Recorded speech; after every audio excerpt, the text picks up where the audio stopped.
เจ้าจ้าเพลงที่ขอไว้นี่เหลือสัก2 เพลงนะประมาณจะมาหมดแล้วนะจันโบกมือเด็กหมดแล้ว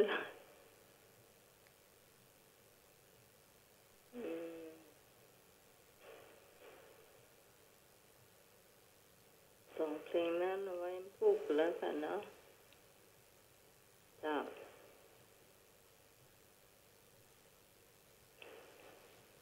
ช่วงที่2นี่จะเป็นธรรมะพุทธประวัตินะเจ้าแล้วก็มีต่อคำตัวย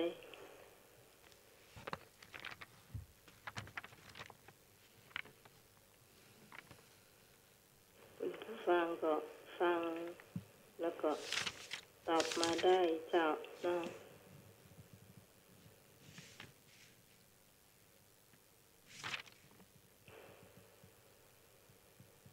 โทรมาทางสายน้องใหม่ก็ได้นะเจ้า092-643-6538เจ้า092-643-6538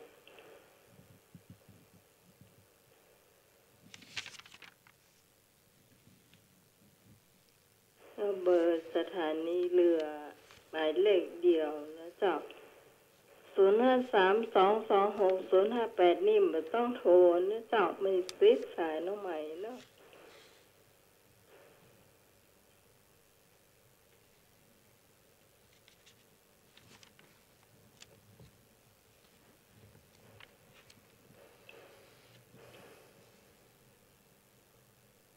พุทธประวัติเนาะจะธรรมะพุทธประวัติได้หมดเลย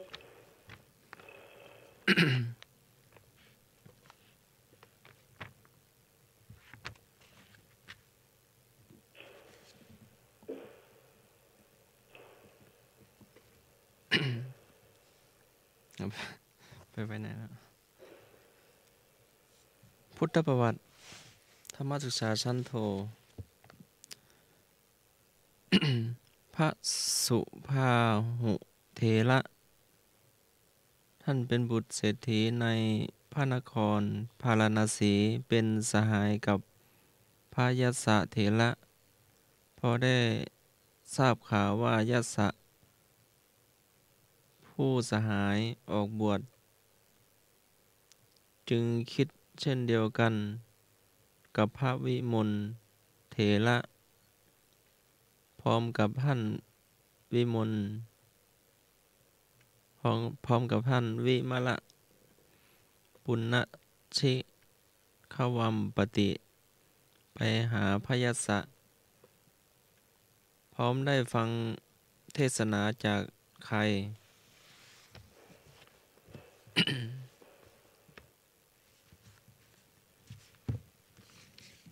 กอไก่พระเถระขอไข่พระสาวกข้อคอพระอรหันต์ข้องอพระบรมศาสดา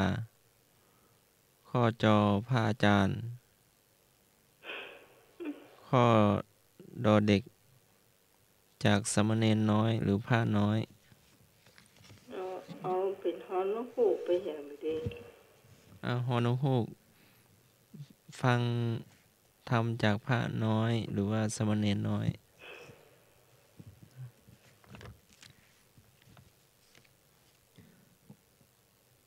เจ้าตอบมาได้เลย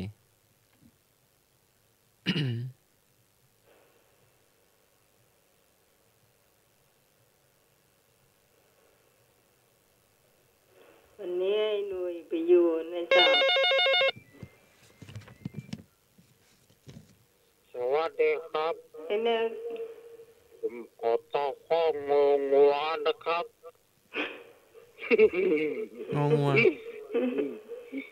ข้องงงัวเอ้า งองัวฟังจากพระบรมศาสดานะครับผู้บวชหัวเลย ที่ อ๋อ โค้งงงงัวนะ เจ้า อืม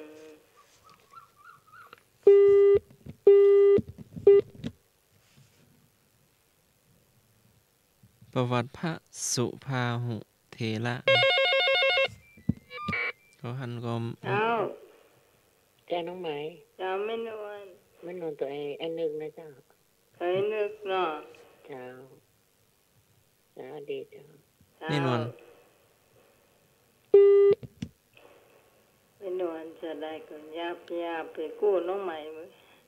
เจ็บคอเหมือนกันเลยเจ้า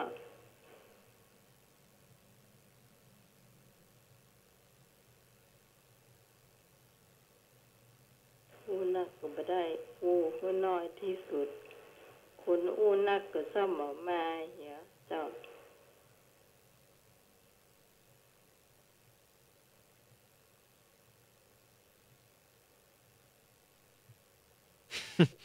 อันไอ้หนุ่ยไปไหนหมด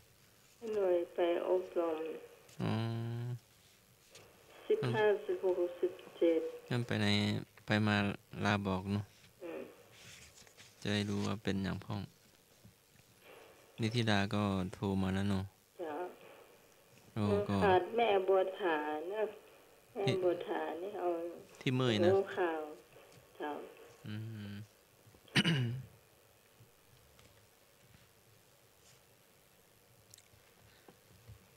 คงหมดแล้วเนาะ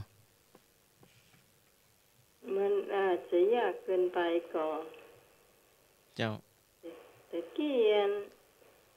ข้องงองูอย่างก็ ผ้าน้อยหรือสมณเณรน้อย ใช่วะ พ่ององูนะ อืม อ๋อพระบรมศาสดา ข้อควายเหรอ พระอรหันต์ข้อขอพระสาวกข้อกอพระเถระ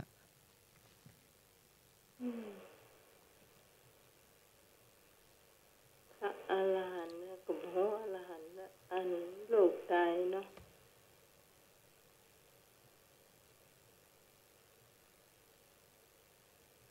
บอกเขาได้ยินชื่อตัวเอง อ้าวได้เวลาแล้วเนาะ เจ้า ถูกต้อง ข้ององัวต่อพระบรมศาสดา ได้ฟังธรรมเทศนาเนาะ เจ้า ก็ได้ดวงตาเห็นธรรมจึงทูลขอบวชได้สำเร็จเป็นพระอรหันต์ เจ้า ได้ช่วยประกาศพระศาสนากับพระวิมลเถระ ท่านก็ได้ดำรงอยู่ตามสมควรอายุไขก็ดับขันธ์พระปรินิพพาน ดับขันธ์ปรินิพพาน ต่อไป เจ้า วรรณะสี่แบ่งชนชั้นในอินเดีย กษัตริย์ผู้นำในการปกครองบ้านเมืองให้สงบสุข พราหมณ์มีหน้าที่อบรมสั่งสอน และประกอบพิธีต่างๆ 3. แพทย์ผู้ทำการเกษตรกสิกรรม ช่างฝีมือค้าขาย สูตรคือผู้ที่ทำหน้าที่อะไรจุดๆเนาะตอบเองได้เนาะหรือว่ามี อันนี้มันยังมาถึงจุดๆแต่ละ อ๋อ อืม มีข้อให้เลือกเนาะ อืม กอไก่ผู้รับจ้างใช้แรงงาน ขอไข่พลขับรถ ข้อคอยามเฝ้าดูแลกอขอคอเนาะลองตอบมาได้เลยกอผู้รับจ้างใช้แรงงาน ขอพนักงานหรือว่าโชเฟอร์ ข้อคอยามดูแลความสงบ เจ้า สวัสดีเจ้า จ้าน้องไหม เจ้า ม่นวลเอากอไก่ก็งกตัวไอ้หนุ่ยนะเจ้า อันนุย วันนี้ไอ้หนุ่ย อ๋อ เพราะว่า อันนุยยังไม่มา แต่ไอ้หนุ่ยนะ จะเดาเอานะเจ้า ไอ้นวลอยู่ทีม 1อยู่แล้วนี่ เจ้า เจ้า จ้าดีเจ้า เจ้าแม่นวลเนาะ เจ้า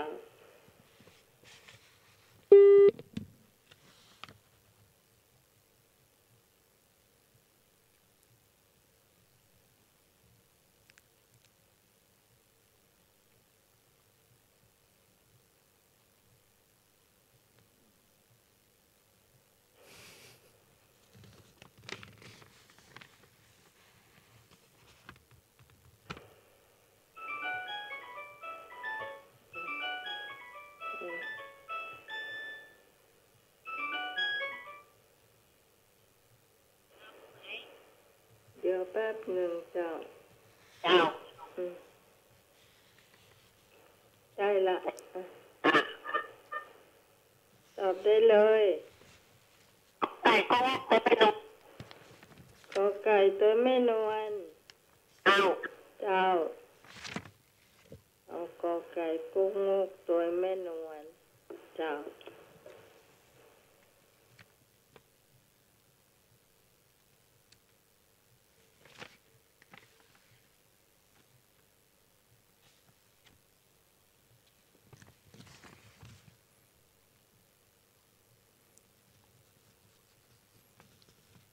ผู้ฟังท่านไหนจะตอบเชิญเลยเจ้า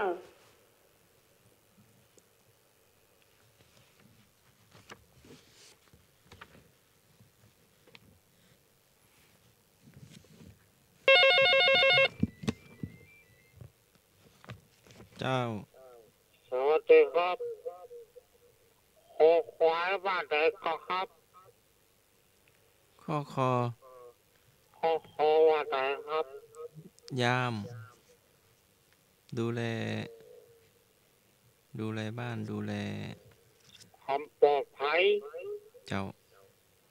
ผมบอกโคควายครับเต่าเนอร์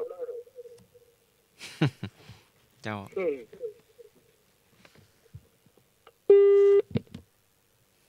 โอ้ยนึกมาคอควายอ่ะ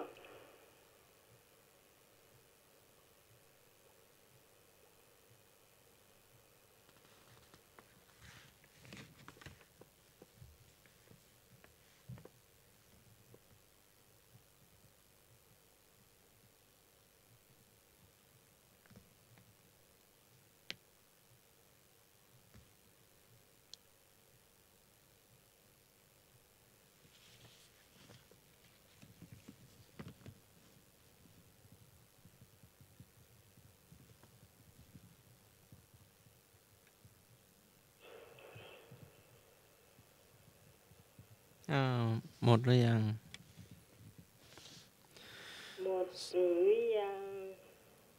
กษัตริย์ผู้นำปกครองบ้านเมืองให้สงบสุข พราหมณ์มีหน้าที่อบรมสั่งสอนประกอบพิธีต่างๆ แพทย์ผู้ทำการเกษตรกสิกรรม ช่างฝีมือค้าขาย สูตรผู้รับใช้แรงงานถูกต้องกอไก่เนาะหรือว่าผู้รับใช้เนาะ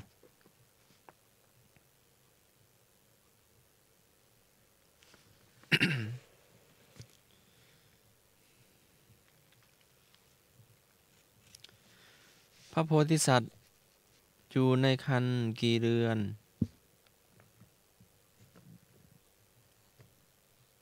ก็8 เดือน ขอ9 เดือน งอ10 เดือน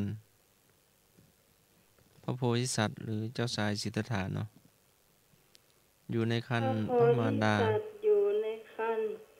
10 เดือนเดี๋ยวนะพาตอบนะเจ้า ก็ขอคอ เสียงขึ้นหรือยัง เดี๋ยวกันเริ่มเสียงขึ้นหรือยัง ยังไม่มาเนาะ ขึ้นแต่ขึ้นแล้ว ฮัลโหล เจ้าขึ้นแล้ว เจ้า 10 เดือนเนาะ ตัวน้องใหม่ก็เจ้า เจ้า เจ้า พระโคที่ตัด10 เดือน ใส่ซ้อนกันนะเจ้า จะแม่อยู่พาเบาวิทยุหน่อยเนาะเสียงกล้องน่ะ บุญเจ้าเจ้า 10 เดือนนะ เดือน เจ้า เขาเป็นผู้นำร้องเลยนะมาตัว เจ้า เจ้า 10 เดือนเจ้า เจ้ารับสายอันนี้ อันนี้ตะกี้แม่หยัง ให้บุญ แม่อยู่พาแม่บุญเนาะสายนี้ก็จะได้ เจ้าน้องใหม่ เจ้า เจ้าแม่นอนตัวแม่บุญตัวน้องใหม่นะเจ้า เจ้า เจ้าจ้าดีเจ้า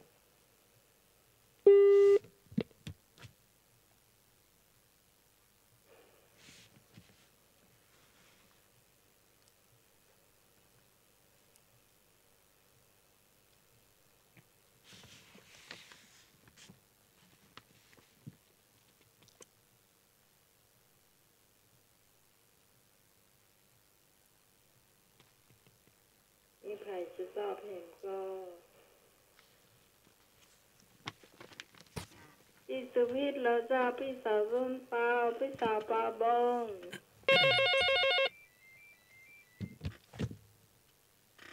สวัสดีครับ โอ้ไอ้นึกจะ ตัวคนครับ ฮะ ตัวคน ตัวคนระวังยาท่าน้ำแดงเนอะบอกเป็นยังไม่หลายคนลูก ไอ้คนเนาะ คุณเพชรสมัยปกคนน้ำต้องทานเพื่อนเนอะ ตัวแรกกับเต้าเนอะเนาะ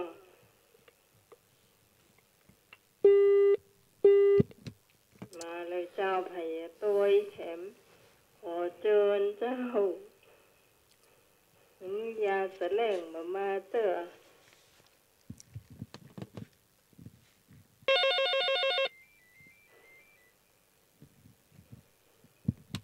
สวัสดีเจ้า เจ้า มา ตัว แล้ว ค พี่ นตัวคนตัวเดียวเป็นนักรบย่อมมีบาดแผลกลัวเหมาอีกบักว่า มันแน่นะเขาอาจจะปาไปหลอดก็ได้เนอะ มากอ่ะเจ้า เจ้า เจ้า เจ้า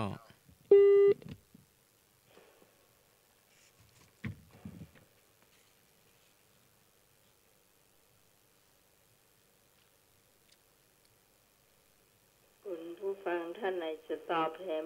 พี่สาวอารีและเจ้าต้นเปามาเนอะ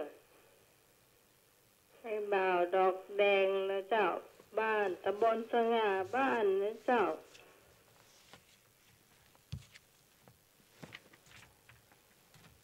ให้บ่าวตังไหนเนี่ยช้างเผือกเจ้า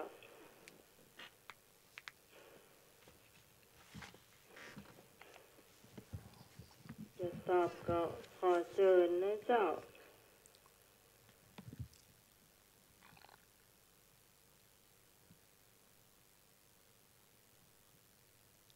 มามีก็เฉลยเนาะ พระโพธิสัตว์อยู่ในครรภ์พระมารดา10 เดือนท่านในตัวหน้าไหมถูก ถูกต้องเลยเจ้า ต่อไปจะเป็น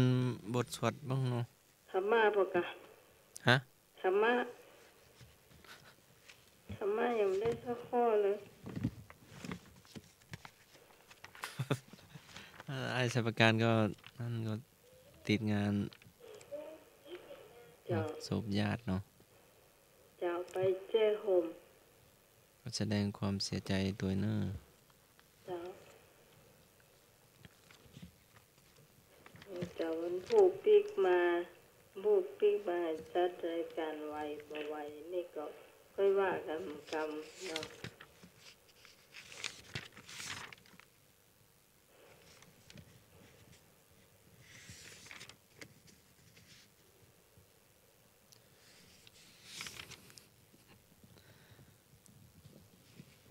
หาไม่เจอ เอา เจอแล้ว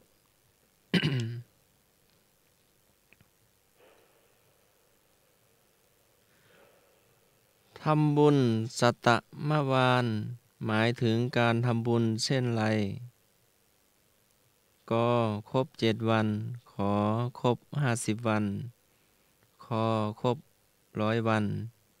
งอครบ1 ปี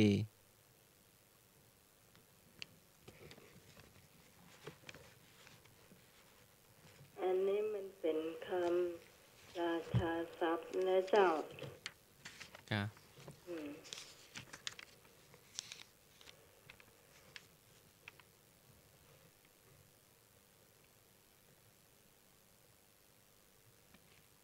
อาจจะยากหน้อยหนึง จะยากน้อยนึงแต่แบ่งกันตอบมันก็ถูกเนาะ อืม ถ้าล้มก็มี มียาหอมยาลมอยู่เนอะ เจ้ามาแล้วเจ้าสายแรกเจ้า สวัสดีเจ้า จ้าน้องไม้ เจ้าไม่นวล มันนวลเดานะจ้า อืม เอา100 วันบอก นั่นแหละ บ่ฮู้เด้อเจ้าเอาน้อง เจ้า เจ้า มันต้องมี ผิดถูกบ่ว่ากันเนาะ เจ้า มัน ถ้า จะ ถึ มี งเขาผิดเขา เจ็ ตอ ด บผิ วั ด น แต่เขาก็ได้ค่า 50 ความ วัน รู้ตอนที่ 100 เขา วันเนี่ยเจ้า เจ้า อืม เจ้าขอบคุณเจ้า เจ้า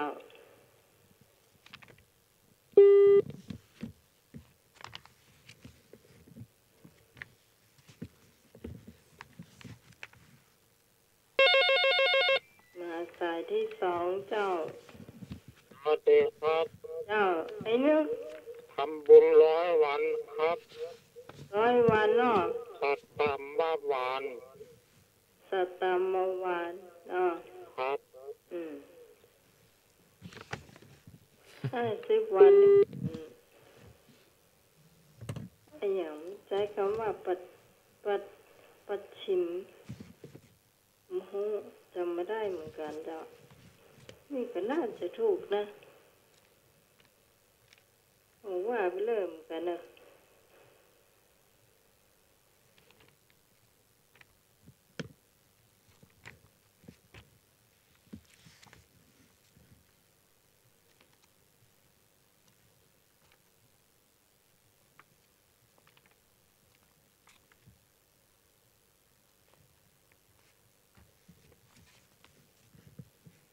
แล้วก็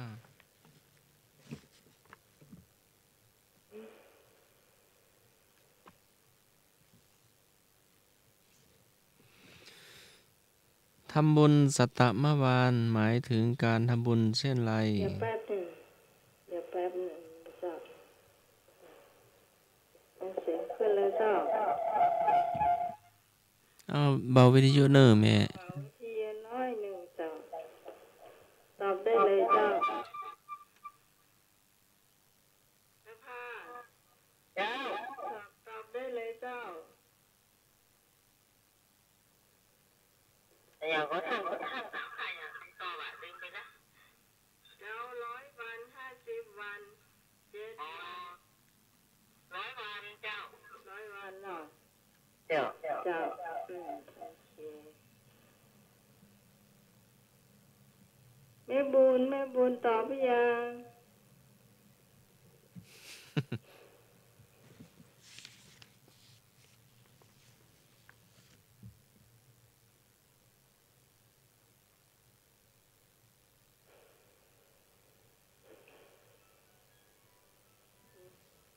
สงสัยไหมเนี่ยเจ้า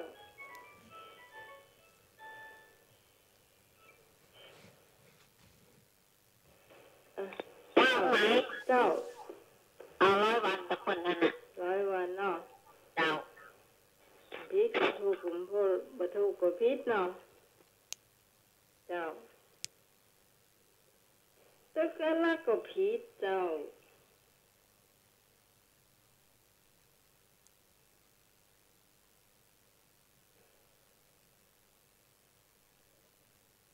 เอาเลยเจ้าเฉลย ทำบุญสัตตมวานหมายถึงการทำบุญเช่นไร ข้อที่ถูกกอไก่ 7 วัน เออปลากับเต้าตึงหมด ก็แบ่งกันไปเนาะแบ่ง แบ่งข้อกันตอบต่อไปจะเป็นศาสนพิธี อืม จะเป็นบทสวดเนาะ บทสวดกับบทสวดเอา นะโม8นะโมตัสสะนะโมตัสสะอะระหะโตสัมมาสัมพุทธัสสะมเหสิโนนะโมอุตตมะธัมมัสสะสวาขาตัสเสวะเตนิธานะโมมหาสังคัสสาปิวิสุทธัสสีลัทธิติโนนะโมโอมัตตยาลัทธัสสะรัตนัตยัสสะสาธุกังนะโมโอมกาติตัสสะวัตถุตยัสสะสัพปินะโมกาลปภาเวนะเวคัสสันตุอุปัฏฐวานะโมกาลานุภาเวนะสุวัตถิโหตุสัพพทานะโมกาลาสเตเสนะวิธิมิโหมิเตชวานะโม8บทนี้เป็นคาถาพระราชนิพนธ์ในพระบาทสมเด็จพระจอมเกล้าเจ้าอยู่หัวในรัชกาลที่ใด ในรัชกาลที่สี่ตอบได้ มีข้อให้เลือกก่อน ฮะ ไม่มีเนาะ พี่ตอบแล้วอะ อ่า ถ้าจอมเกล้ามาก่อน เจ้า จอมเกล้ารัชกาลที่สี่เจ้า อ้าวหันน่าจะโตยหน้าใหม่มาเนาะเป็นคาถาพระราชนิพนธ์เนาะ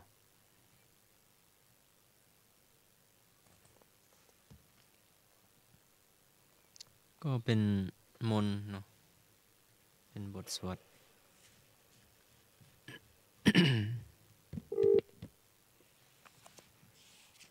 หน้าใหม่ตอบรัชกาลที่สี่มีคน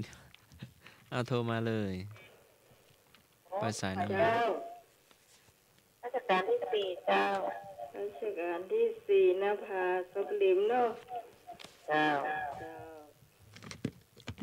มาใครจะตอบต่อไปเชิญนะเจ้า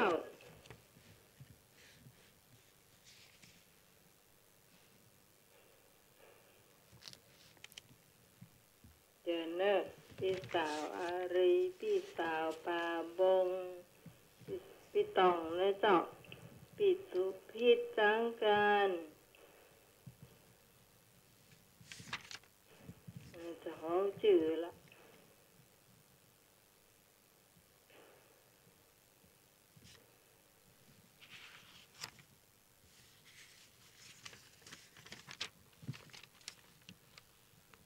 แม่นวลเจ้าแม่นวล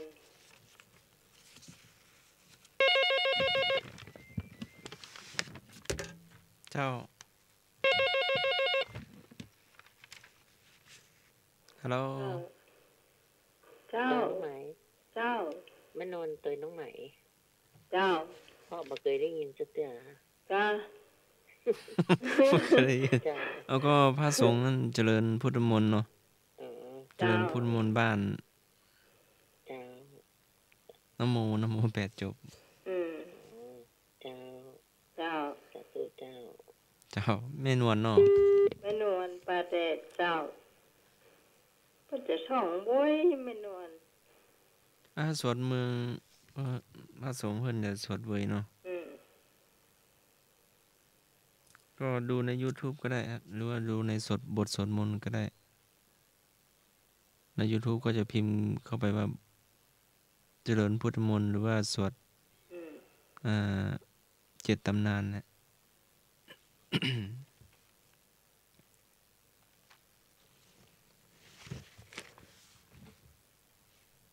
ผู้ฟังท่านไหนจะตอบต่อไปนึกบ่ออกต่อก็ว่าไรนี่ กำลังนึกอยู่ จะตัวกับบ่กล้าตัวอยู่ยาแสลงก็บ่มีเนอะมีก็ยาธาตุน้ำแดงเนอะ สอดต่อจากโยจักขุมาหรือสัมพุทเท ใช้สวดเฉพาะงานมงคลและมีการตั้งน้ำมนต์ แม่นแล้ว วงได้สายศีลเท่านั้น แล้ววันที่18เนี่ยเจ้า ก็จะมีการเจริญพุทธมนต์ ที่บ้านนี้เหมือนกันบ้านเราใหม่ได้เจ้า วันที่18เจ้าเกิดทองพี่ออยเจ้าอยู่พี่ออย สวัสดีครับ ได้เนาะ สวยกอดตัวเนาะ tôiขอตัวเนาะ ไอ้นึก กอดตัว สวดทุกวันเนาะสวดทุกวัน อิติปิโสแปดด้านกับแม่นนะครับ อืมเจ้า ตีกันนะครับ เจ้า เจ้าไอ้นึกเจ้า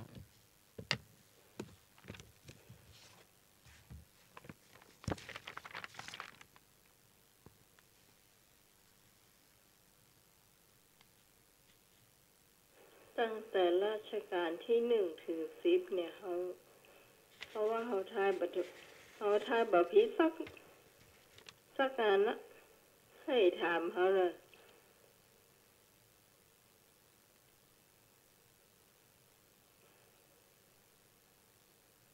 เฉลยเจ้า เฉลยเป็นพระคาถาพระราชนิพนธ์ในพระบาทสมเด็จพระจอมเกล้าเจ้าอยู่หัวพระจอมเกล้าเจ้าอยู่หัวในรัชกาลที่4ถูกต้องนำนำเนาะ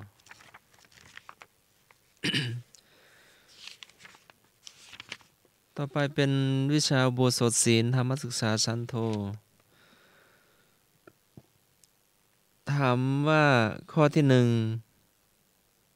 1ถามว่าการสมาทานรักษาศีลอุโบสถนั้นเหมาะแก่ใครการสมาทานรักษาศีลอุโบสถนั้นเหมาะแก่ใครก็ผู้สูงอายุขอคนทำงานคอคนวัยรุ่นงอถูกทุกข้อ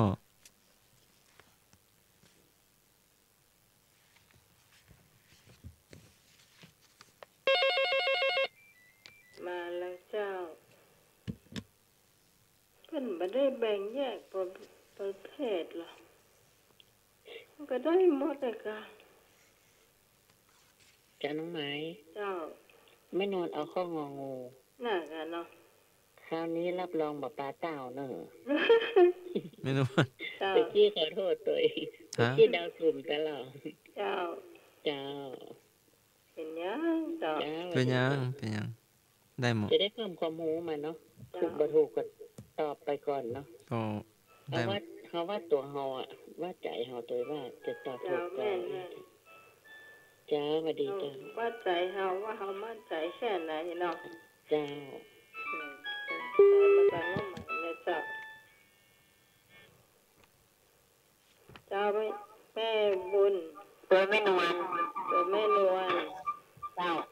เจ้าอันนี้แม่บุญเลยเจ้าโดยแม่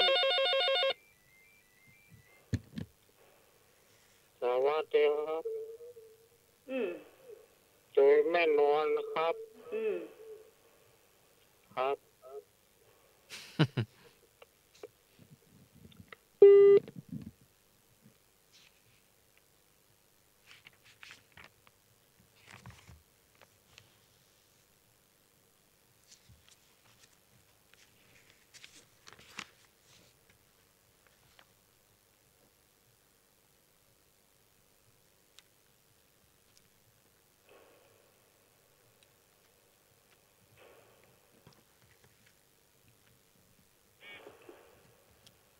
เจ้า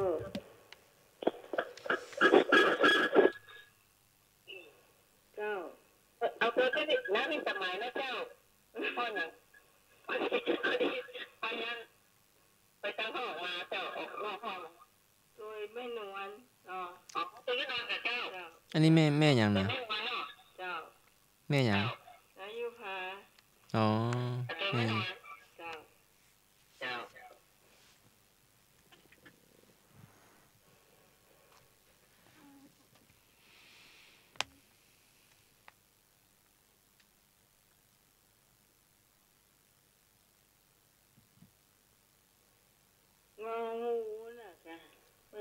ได้แบ่งหรอ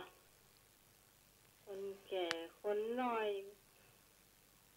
ผู้หญิงผู้ชายเนาะสูงวัยบ่สูงวัยรักษาได้หมดอ่ะ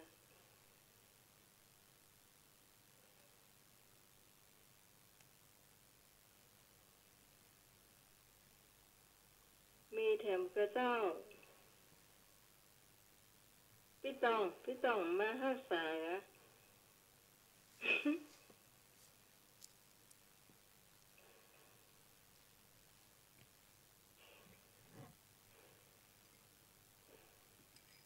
ท่านสมาชิกเลยนะเจ้า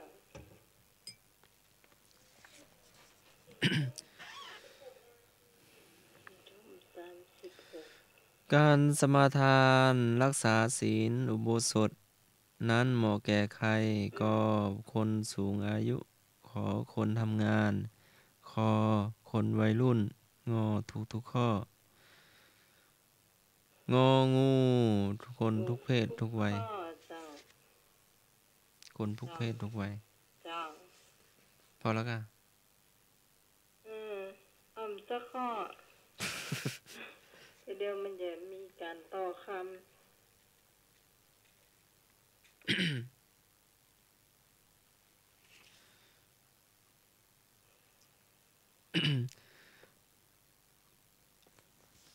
ถามว่าความเชื่อใดไม่ใช่ความเชื่อของผู้ถึงพระรัตนตรัยเป็นสรณะความเชื่อใดทวนคำถามความเชื่อใดไม่ใช่ความเชื่อของผู้ถึงพระรัตนตรัยเป็นสรณะอยู่ในอุโบสถศีลกอไก่ชาติหน้ามีจริงขอไข่ผลของกรรมมีจริงคอควายลางดีลางร้ายบอกเหตุได้จริงงองูประพฤติธรรมทำให้พ้นทุกข์ได้จริงข้อนี้ขอตอบก่อนเลยเหรอถ้าจะตอบข้อคอควายเขาว่องจ้ะแล้วคอควายเขาว่องนะ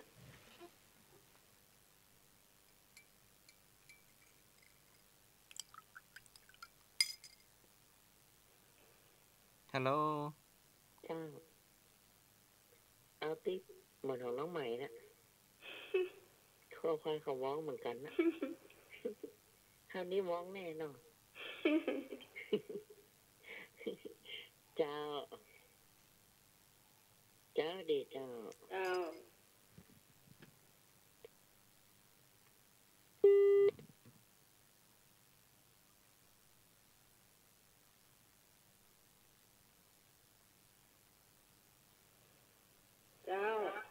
ขอตอบด้วยนะติ๊กสมัยนะเจ้าตอบตัวน้องใหม่ก็ขอควายเจ้าเขาว่องเหมือนกันเจ้าควายเขาว้อง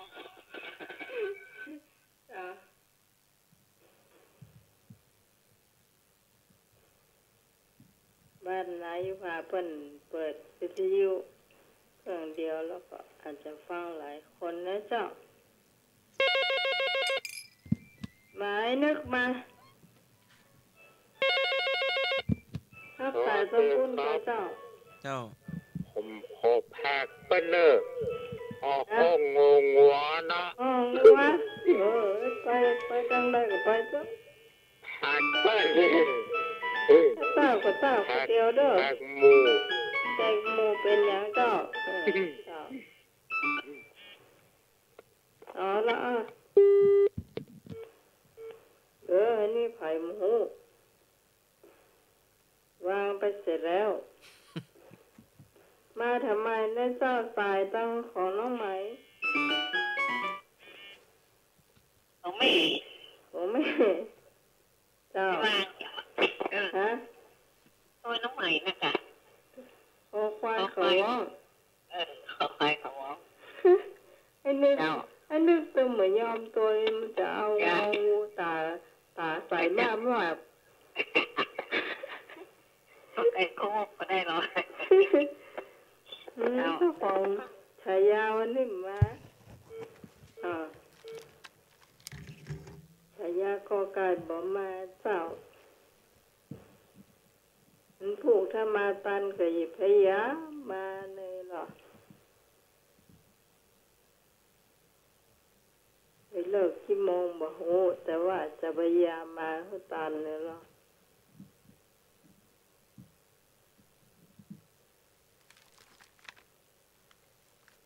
เฉลยเจ้าเนาะ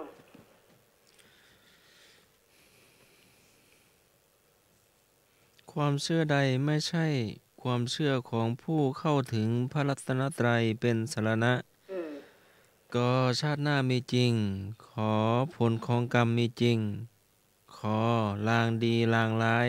บอกเหตุได้จริงงอประพฤติธรรมทำให้พ้นทุกข์ได้ข้อที่ถูกคือข้อคอลางดีลางร้ายบอกเหตุได้จริงนี่ตัวห้าบุพิษหวังไอ้เนาะอันล่ะคนจวนมาบอกมาต่อไปจุดๆหรือว่าช่วงประชาสัมพันธ์จุด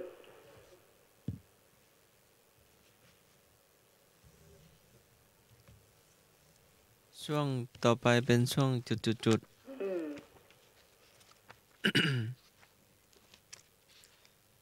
อ้าวมาเลย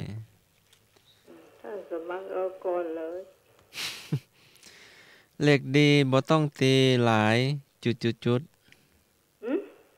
เหล็กดีบ่ต้องตีหลายจุดเล็กดีบ่ต้องตีหลายมันมีอยู่คำเดียวมาเติม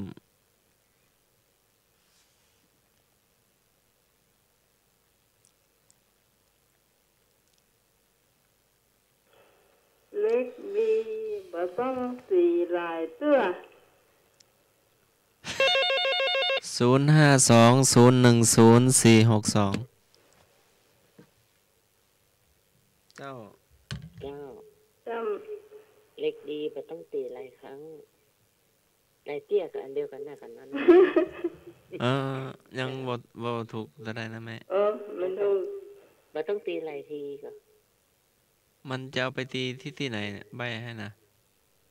เอาไปตีในน้ำหรือเอาไปตีในเตาหรือเอาไปตีในเตานะคะถูกละเจ้าเจ้าอันนี้แม่ยังแม่นวลน้องไม้แม่นวลสวัสดีกันนะเจ้าตอนนี้อยู่ไม่ได้อันนี้เป็นเจ้าเดี๋ยวจะมันพูกจะไม่ได้ฟังเจ้าเนาะกินยาเนอะแม่เนอะกินยาเจ้าดีเจ้ากินยาแล้วก็พักผ่อนเจ้ามันถึงหน้าแก่เนอะใครที่บ่สบายเจ้าเหล็กดีบ่ต้องตีหลายเตาแปลเหล็กที่เนื้อดีไม่ต้องหลอมหลายครั้งก็หมายถึงคนดีไม่ต้องทดสอบมากโทรมาเลย0520101462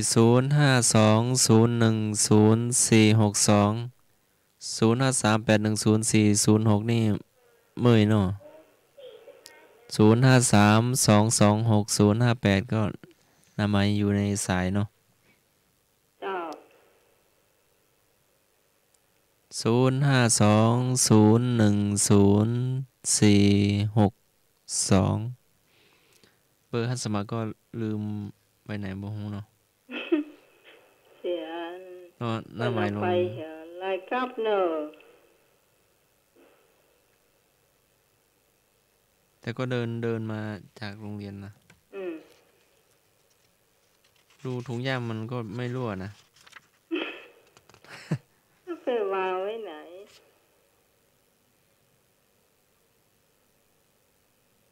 แต่จำได้ว่าคุยกับหน้าใหม่อยู่นะวันนี้นะคุยตอนกลางวันแล้วก็จะกับว่ากันตอนเย็นนะเนาะ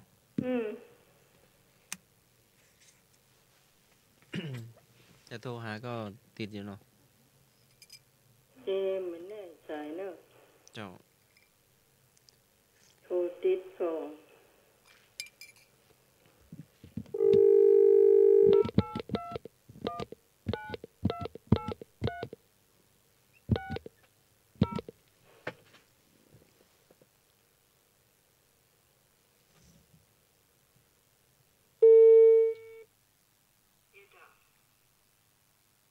เจ้า ติดอยู่เนาะแต่ยังไม่มีผู้รับเนาะถ้าโทรนานเดี๋ยว ไปซ่อนไว้ไหนไปหู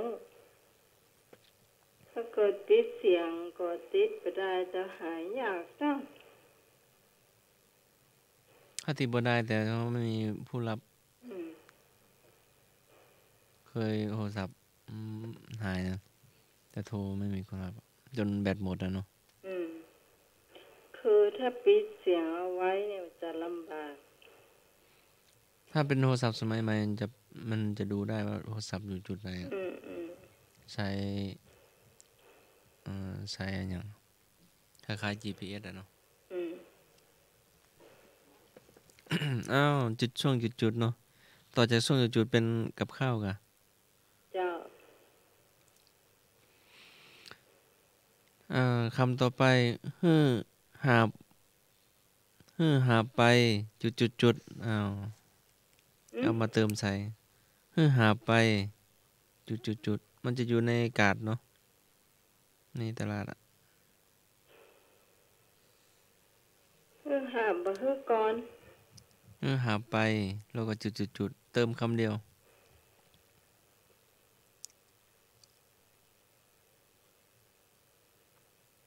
ในกาดพยอมก็มีแต่ต้องตื่นแต่เช้าเนอะตื่นเช้าไปขวายมันบ่ทันลูกค้าเนาะมาจ่ายกาด หาไปขาย ใกล้ๆแล้วมันเป็นอาชีพเขาเลยอ่ะถ้าไปขายมันก็ใกล้แล้วนะถ้าจะว่าถูกก็ถูกอยู่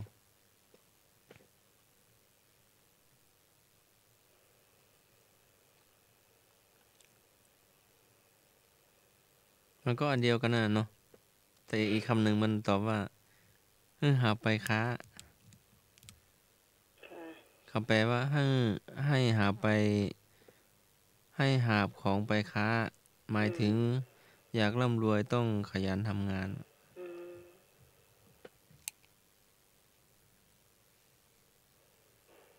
เอาแม่แดงมาแล้วบอกยังบ่มาเนาะ ยัง โทรมากดโทรศัพท์มาเลย ยังไม่ตื่น 0520100462พยายามจะกั้นตาตัวเก่า ตาก็ไข้มืนจ้ะแสบหูแสบตาเนี่ยคุณผู้ฟัง อยู่ที่ตรงโด่งนี่น้ำตาไหลเจ้ามลพิษเยอะ ก็ไปไหนก็หน้าไหมปล่อย ท่านสมัครไปก่อน ตัวลุงหนุ่มว่าจะไปพรุ่งนี้นะ อ๋อ จะดู ในวัน กับ สุดท้ายเหรอไปสุดท้ายพรุ่งนี้เจ้า ไปหลวงวัดต้นพึ่งเนาะอำเภอแม่ริม พรหมประดิษฐ์ต้นพึ่งเจ้าสุดท้ายพรุ่งนี้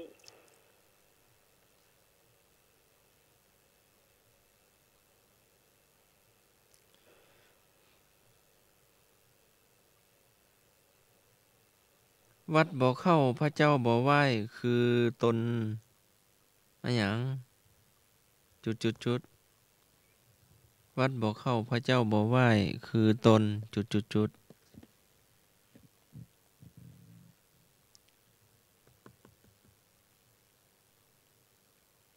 ต้นอะไรหยัง เจ้าวัดบ่เข้าพระเจ้าบ่ไหว้คือต้นหยังจุดต้นบาปเจ้าแต่มันอีกคำหนึ่งว่าวัดบ่เข้าพระเจ้าบ่ไหว้คือต้นหนาบาปกับกิเลสหนาก็คล้ายๆกันนะเนาะวัดไม่เข้าพระเจ้าไม่ไหว้เป็นคน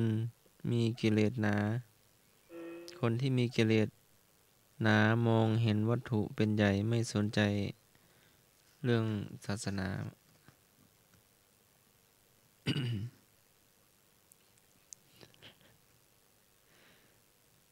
เจ้าคุณผู้ฟังก็สามารถโทรเข้ามาได้นะเจ้า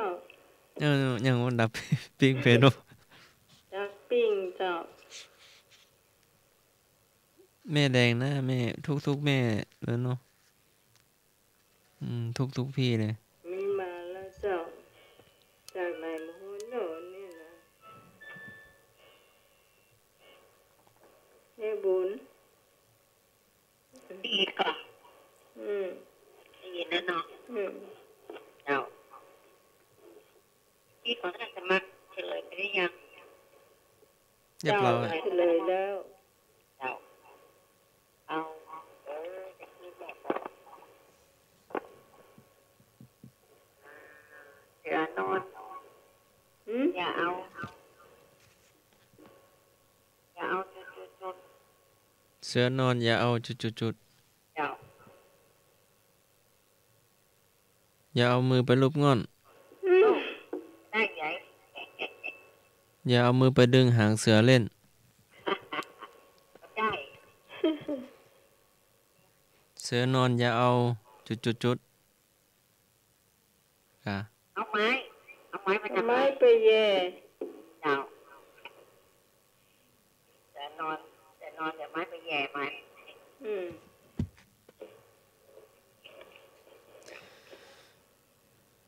นี่แหมแม่ก็มีฮะย่างเขาควายให้จุดเดี๋ยวน้องเล่งเสียงว่าไม่นะแม่ย่างเขาควายให้ย่าเขาควายเทียบเขา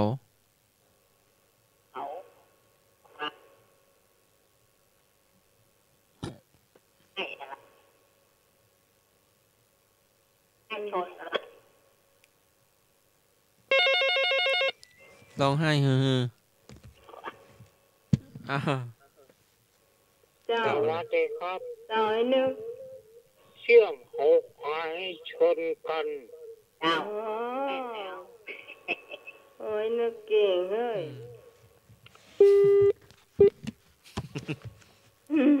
เก่งเนาะติดเบี้ยอะไร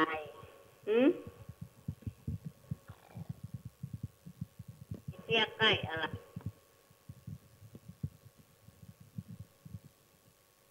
ว่าไม่เจ้าจุดแม่ว่าไม่เหรอติดเบี้ยใกล้อย่างสิบเบี้ยใกล้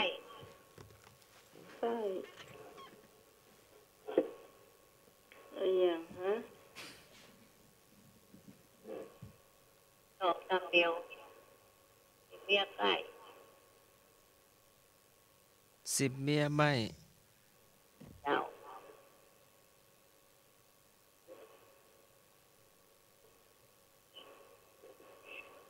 ท่านสมัครได้ยินเสียงแม่บุญชัดก่อนก็เกือบชัดเลยชัดพ่องบ่ชัดหลาย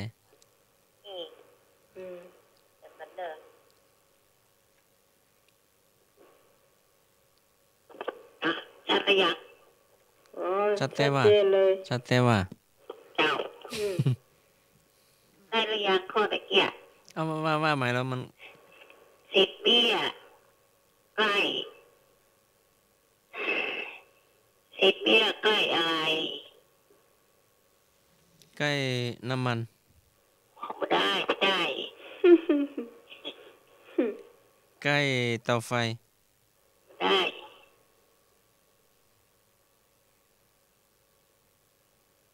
สิบเบี้ยไก่อ่ะ มันเป็นของหรือว่าเป็นตัว โอ้เป็นนะมันเป็นคำสุภาษิตนะ มันจับมันได้ก่อน ได้ค่ะ จั เกี่ย บ ว มั กัน บมือเราน่ะ เกี่ยวกับมือเรา กำมือเปล่า มันคำเดียวจิตเสียใกล้มือ เฉลยแล้วเนาะ เจ้า 10 เบี้ยใกล้มือ ใกล้มือ แปลว่าจะได้นะ มันนะคำแปลมันเอาเที่ยวนะจับกระดาษขั้นไว้เอาออกไหนละต้องหาไปเจอละ มันมีในหนังสือนี่แหละ เจ้า กระดาษขั้นไว้แล้วออกไปแล้วมันหาไปเจอละแล้วมึงคำแปลความหมาย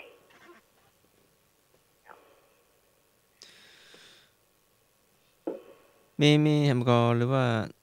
แม่ รู้ไม่เท่าจุด 10 10รู้ไม่เท่า 10 รู้ไม่เท่า จุด 10 รู้ไม่เท่า มันเป็นคำสุภาษิตอ่ะ มาช่วยกันตอบเนอะ0520104462 นึกนะ เข้าช่วงจุด ตอบได้อยู่ เดี๋ยวแป๊บนึง เป็นคำโบราณนะแท้เนาะบ่เคยได้ยินนะก็นี่ก็ได้ กันเนอร์ช่อหาตีดึงกระดาษออกเลยช่อหาปาก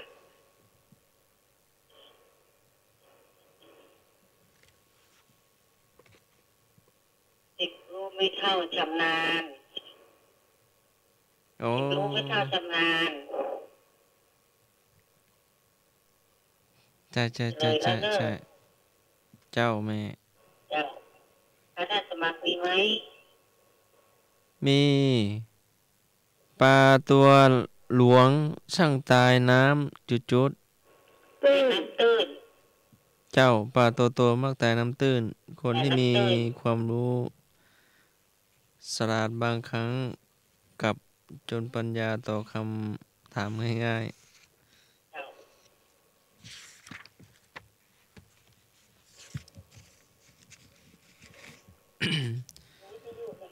ๆ โบราณว่าไว้เนี่ยไล่นาขวายสร้างเสียแรงควายบ่มูลมั่งจุด ประมูลมั่งมี มั่งมีสีสุกนะคะ มั่งมีก่อน ยังบ่ถูกอยู่แต่บ่ถูกหลายอะยังบ่เต็มอะ มันก็เต็มมั่งมี ข้ามกี่ตัว มีมันเป็นคำเดียว เป็นคำเดียว ลองทางบ้านตอบเนาะ สวัสดีครับ มีมูลสุก บ่ม่วงมั่งเข้า โอ้ตอบได้ยังไงเนี่ย ไอ้เลิกได้ไปแล้ว ไม่ได้มา เจ้า ดูหันสมัคร เลิ ได้ ก นะ ได้ไปละ อืม โอ้ตอบได้ยังไงเนาะอืม 5 ทุ่มแล้วเจ้า5 ทุ่มค่าบริการน้อยหนึ่งแล้วกันนะคำเดียวให้จะไปอาหารพื้นเมืองเนอะแม่บุญเตรียมไว้ก็แล้วกันจะมาเข้าตังสายน้องใหม่ก็ได้เจ้า ที่เข้าสายเนี่ยกัน เจ้า เข้าสายเนี่ยเนาะ เจ้า เจ้า สำนักงานเทศบาลนครเชียงใหม่ถนนวังสิงห์คำอำเภอเมืองจังหวัดเชียงใหม่ ด้วยเทศบาลนครเชียงใหม่ได้เล็งเห็นความสำคัญในการส่งเสริมพัฒนาคุณภาพชีวิตของประชาชน ให้มีจิตสำนึกในการอนุรักษ์และหวงแหนศิลปวัฒนธรรมท้องถิ่น เพื่อคงไว้ซึ่ง 38เดือนเนอะ วัฒนธรรมประเพณีอันดีงามและความเป็นเอกลักษณ์ แม่วางเลย ทางวัฒนธรรมชาวล้านนาที่กระทำสืบกันมา โทรหาแม่ จึงได้บูรณาการร่วม หน่วยงานองค์กรภาคีเครือข่ายทั้งภาครัฐและเอกชนกำหนดจัดงานประเพณีสงกรานต์ภายใต้แนวคิดเล่าเรื่องเมืองล้านนาเบิกสักการะมิ่งมงคลประเวณีปีใหม่เมืองเจียงใหม่อย่างปลอดภัยไร้แอลกอฮอล์ประจำปี 2562 ในระหว่างวันที่ 12 ถึงวันที่ 15 เมษายน 2562 เพื่อเป็นการอนุรักษ์ส่งเสริมและสืบทอดประเพณีวัฒนธรรมอันดีงามของชาวล้านนาให้ดำรงคงสืบต่อไปตลอดจนเป็นการส่งเสริมด้านเศรษฐกิจท่องเที่ยวของจังหวัดเชียงใหม่ในการนี้ได้จัดให้มีพิธีอัญเชิญพุทธสิหิงค์พระคู่บ้านคู่เมืองและพุทธรูปสำคัญออกแห่ให้ประชาชนและนักท่องเที่ยวได้มีโอกาสสงน้ำสักการะบูชาเพื่อเป็นสิริมงคลแก่ตนเองและบ้านเมืองโดยทั่วกันเพื่อให้1 เดือนก่อนเนอะเจ้านี่นะเพื่อจัดงานประเวณีปีใหม่เมืองมีความเป็นเอกลักษณ์ทางวัฒนธรรมและจารีตประเพณีอันดีงามของชาวล้านนาจึงขอนมัสการมาเพื่อเชิญชวนพระคุณเจ้าได้โ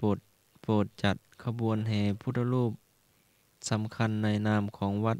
เข้าร่วมกิจกรรมในวันที่ 13 เมษายน 2562 เวลา 12 นาฬิกาเป็นต้นไปเนาะ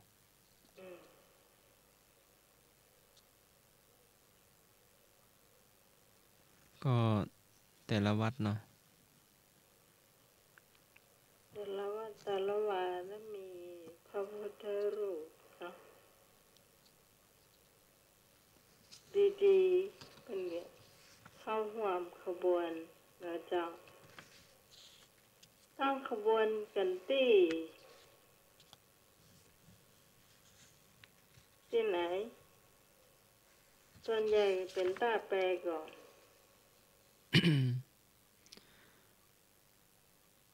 ตรงที่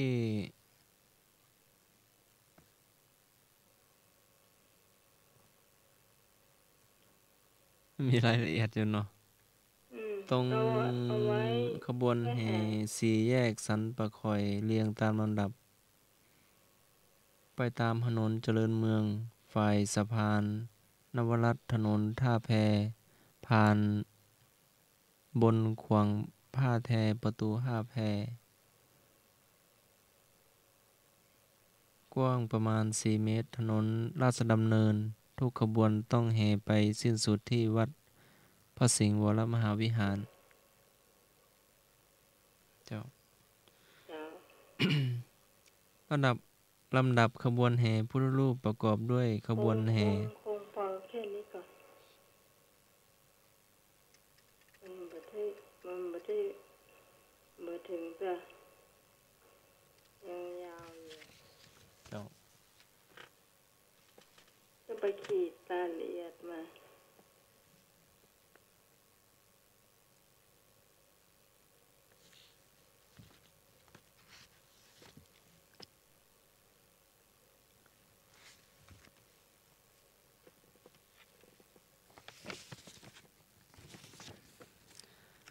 การทำบุญสมโภชเสนาสนะถาวรวัตถุวัดบ้านหลวงตำบลหลงขอดอำเภอพร้าวจังหวัดเชียงใหม่เนื่องในงานถวายทานอาคารศูนย์ฝึกอาชีพชุมชนศาลา9 ห้องในวันอาทิตย์ที่ 17 มีนาคม 2562 17คือวันพรุ่งนี้จ้ะตรงกับเดือน 6 เหนือขึ้น 12 ค่ำเวลา 10 นาฬิกาเป็นต้นไปจ้ะวันติดพรุ่งนี้นะ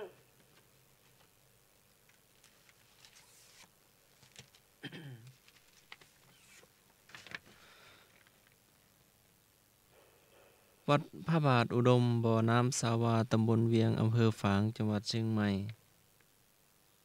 ก็มีงานฉลองพระองค์ใหญ่พระพุทธพานุภาพพระประธานพรฝาง และทำบุญอายุวัฒนมงคล 67 ปี พระครูสุจิตตานุรักษ์ด็อกเตอร์เจ้าคณะอำเภอฝาง ในวันพุธที่ 20 มีนาคม พุทธศักราช 2562 ขึ้น 15 ค่ำเดือน 4 เวลา 9:30 น.พระเทรานุเถระก็จะเจริญพุทธมนต์ 30 นาทีเจ้า วัดลำเปิงตะโปธารามอำเภอเมืองจังหวัดเชียงใหม่เนื่องในงานพิธีบำเพ็ญบุญฉลองสมโภชครบรอบการก่อสร้างวัดลำเปิงตะโปธาราม 527 ปี ในวันเสาร์ที่ 30 มีนาคม 2562 เวลา 19:09 นาที 1:09 นาที ณ ลานพระธาตุเจดีย์วัดลำเปิงตะโปธาราม ตำบลสุเทพ อำเภอเมืองจังหวัดเชียงใหม่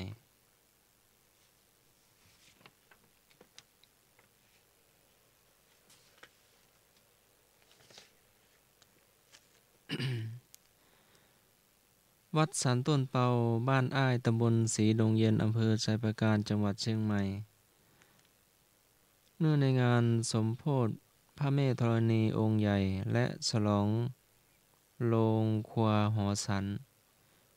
ในวันเสาร์ที่ 16 เดือนมีนาคม 2562 เวลา 9:39 นาที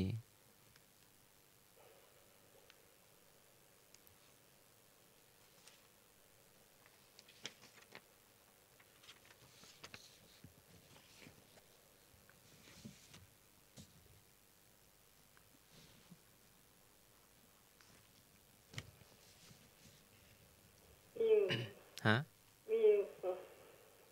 มหาวิทยาลัยมหาจุฬาลงกรณราชวิทยาลัยวิทยาเขตเชียงใหม่ ก็รับสมัครพระนิสิตสามเณรแล้วก็สาธุชนทั่วไปเรียนต่อเนาะเป็นมหาลัยสงฆ์กับมหาลัยมกุฏราชวิทยาลัยก็ตั้งอยู่วัดเจดีย์หลวง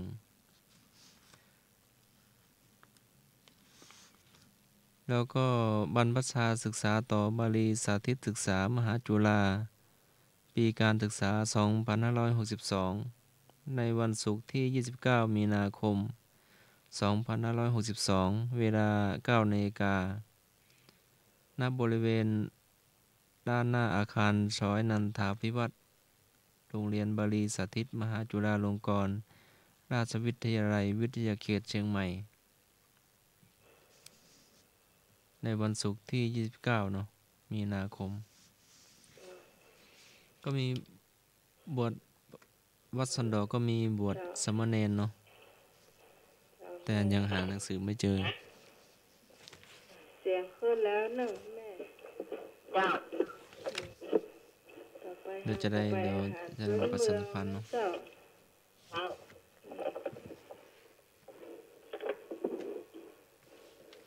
อาหารพื้นเมืองวันนี้มี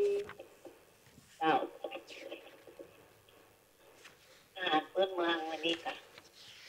แกงมาแต่งลายน้อย แกงมาแตงลาย เจ้าแต่งลายน้อยอ่ะไม่ได้ไหนจะหันก่อน เจ้า เพื่อแกงอ่ะ อืม ใช้ปลาจีก็ได้ใช้ไก่ก็ได้ ส่วนใหญ่เขาแกงใส่ไก่ จ้า แกงใส่ลำเนื้อหวานนะ เจ้าแกงใส่ไก่ลำเนาะ เจ้าอย่างเราแกงมาฟักมูลนะจ๊ะ เจ้า มันจริงอย่างเดียวกันนะ มันบ่ฟักมนกินบ่ได้แต่แกงมาแตงลายกินได้อยู่ เจ้าอ๋อฟักมูลมันนี่กันเนาะ เจ้า มันน้องใหม่กินได้แต่แต่งลายกินได้เนาะ เจ้า วันนั้นหั่นเขามาขายกัน เจ้า เออเห็นได้ซื้อมาแกงนะ เอ ไม่ อ เจอแกงกับแต่งลายก็รับ เจ้า ใส่เอาแต่บะแค่นน้อยเนาะ เจ้า เอาแต่บะแค่น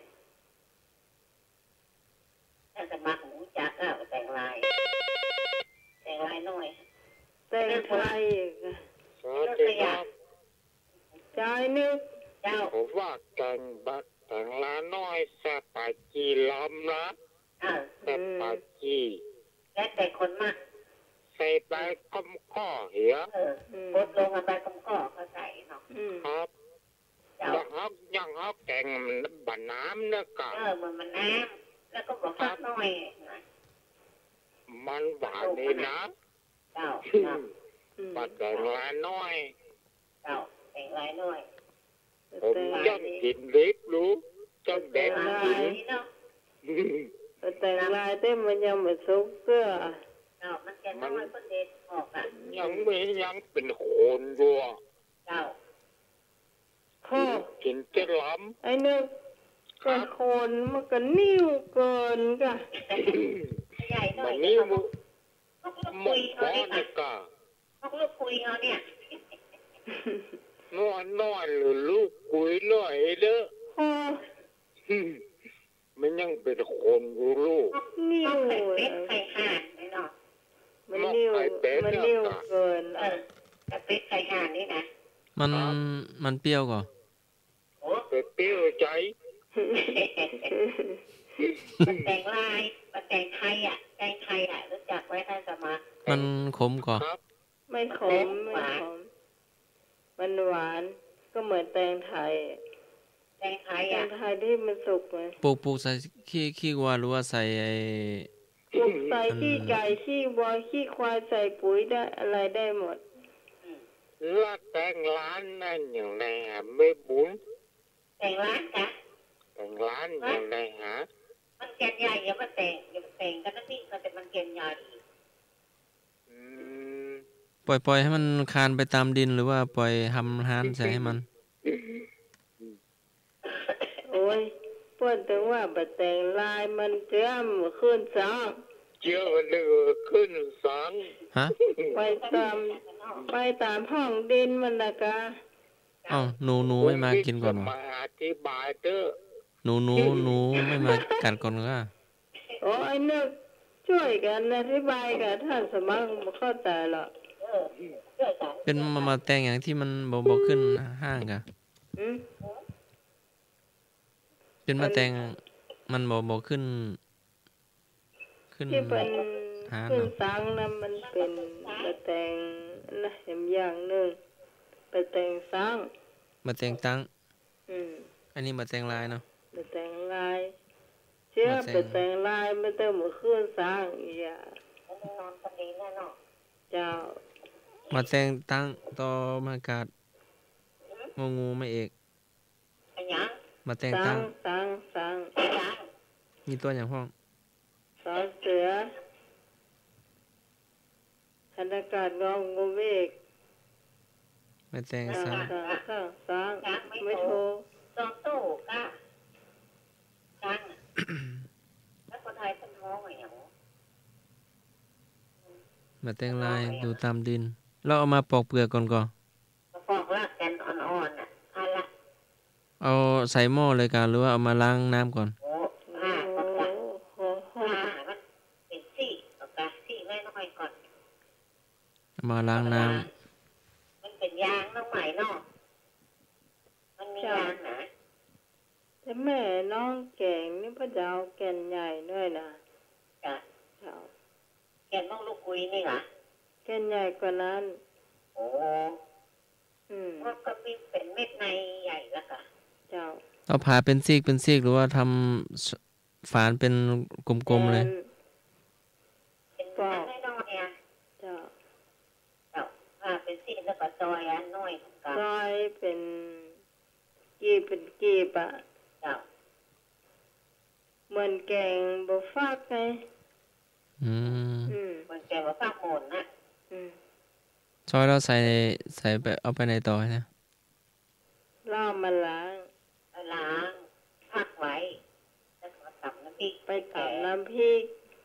คั่วก่อนเนาะถ้า น้ำพริก ใส่นะ คั่วน้ำพริกก่อน พริกขี้หนูหรือว่าพริกเขียวหรือว่าพริกหนุ่ม แห้งพริกแห้ง พริกแห้งเราใส่เกลือก่อน ถ้าแกงไก่ที่ใส่พริกแห้งถ้าเสร็จปลาจีนที่ใส่พริกเขียวพริกหนุ่มมาหมายเนาะ เจ้า ปลาจีอ่ะ ตำพริกแล้วเอาอะไรใส่พริกต่อ ใส่น้ำพริกตำน้ำพริกถ้าแกงไก่ก็ต้องใส่แค่ไข่ใส่ข่าใส่ขมิ้นนิดหน่อยหอมบัวเทียมกะปิหน่อย เจ้า ใส่พริกมันมามัดพริกเราไปใส่พริกมากเผ็ดมันมัดพริกแล้วตำพริกเสร็จแล้วก็คั่วใส่น้ำมันน้อยเดียวเดี๋ยวไปใส่น้ำมันนะพวกมันหอมก็ได้คั่วน้ำพริก คั่ว หอมเสร็จแล้ว น้ำพ ก็ ริกเจ้า ใส่ลงคั่วเนาะ ใส่ลงคั่วเสร็จแล้วหอมแล้วก็เอาน้ำเขาใส่เนาะมักทั่วไก่หน่อยแล้วมันเดือดโป๊ะแล้วก็กระกำก็เอาแล้วก็ใส่ มาแต แป้ ง งหน่อยนะ เจ้า มันก็ปุยนะเนาะ เจ้า ต้องแข็งเมินนะปุยแล้วไฟมันลำนะ มันได้มันเละเนาะ มันเละทำพวกมันยิกซ่อนี่ก็เอาละ เจ้า แล้วก็ปดลง เพื่อ แล้วก็ป้อมต้นหอมกินฝรั่งใส่ตัวก็ได้ เจ้า ครับ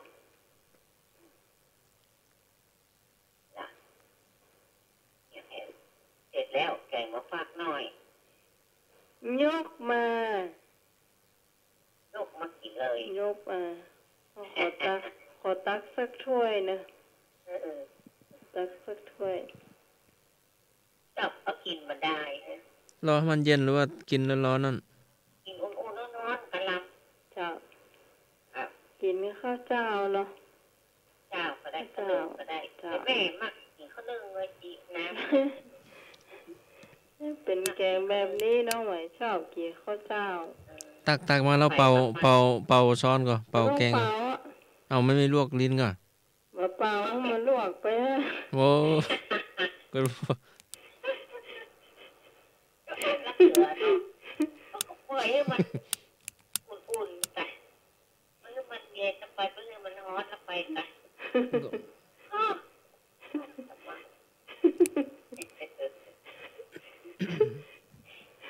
อีทอดก็ลวกปากนะคะ เขาเป่าก่อนก็เป่าก่อน เป่ากะเป่าให้หน่อย ทำไม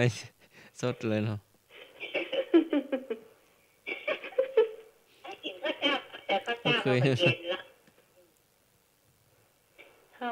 เอาแค่ตัก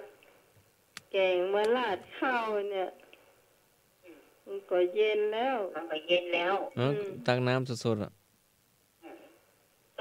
สดน้ำมันก็ร้อน เจ้า น้ำแล้วก็ เอาน้ำแกงมาตัวยกับ มันเป็นน้ำเป็นเนื้อมันน่ะกะ เจ้า ตักมาใส่ข้าวเจ้า เจ้า เราคนไป ข้าวเจ้าก็ได้ ตักมาแล้วคนไปคนมาก่อนหรือว่าตักเสร็จเลย แล้วแต่ว่าเราจะโกนก่อนแต่ถ้าบ่อยากให้มันป่นก็เข้าเขาก็เอาไว้ติ่งเนาะ แม่ได้ไปกินสูงข้าวอันบอกมากไปอย่างข้าวราดแกงแม่บอกมากเหรอข้าวราดแกงกินกับน้ำนี่นะ เจ้า แม่บอกมากไปมันเนี่ยได้มุ้งบันลังมันต้องแยกกันนะ เจ้า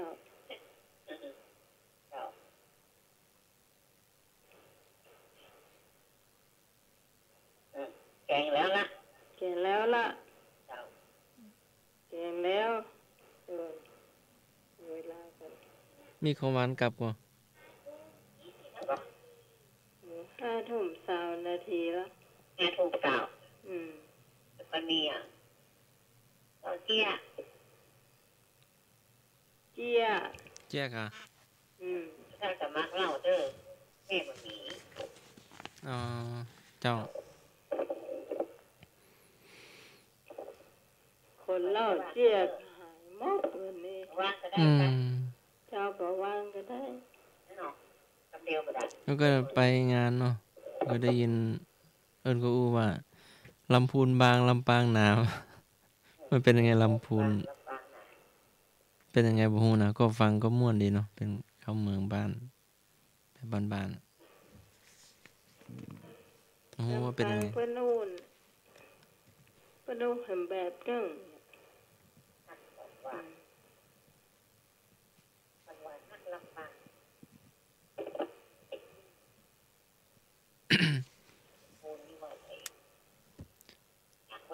แล้วพอไปเห็นบ้าน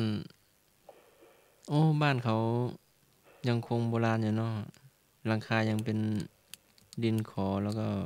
บ้านก็บ้านไม้สมัยเก่าแล้วหันยายเห็นแม่อุ้ย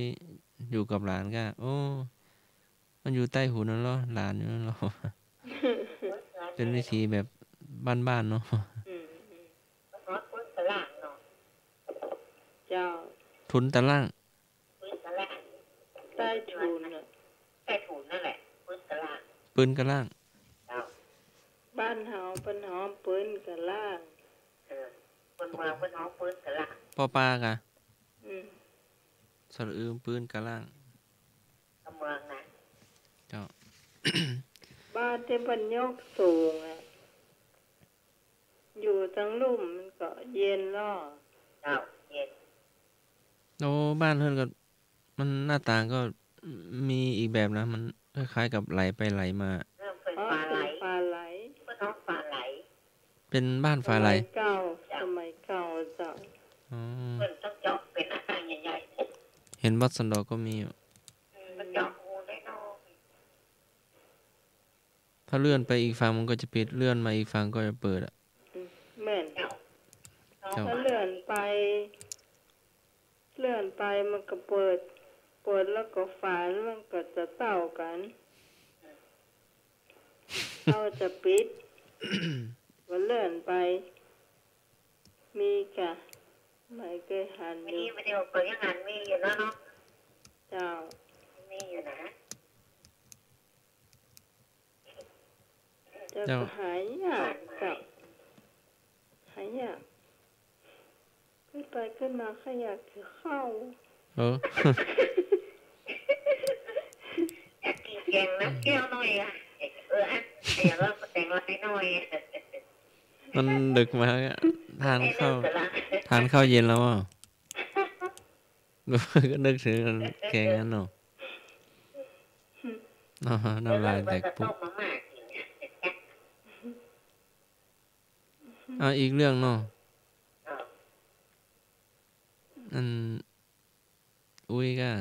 เดินมาแล้วก็เอาตำมาหนุนหมูปิ้งก่อนถ้าจะ อุ้ย มา ฮืมบ่ได้กายค่ะว่าได้ น่าจะเป็นแปลงมานี่ก็มีตำหมูนุนก็มี จ้ะ เจ้าอีกเจ้า เพิ่นขายกันเพิ่นขายหรือว่าอะไร บ่ฮู้นะเพิ่นบ่บอกนะเพิ่นบอกแค่นั้น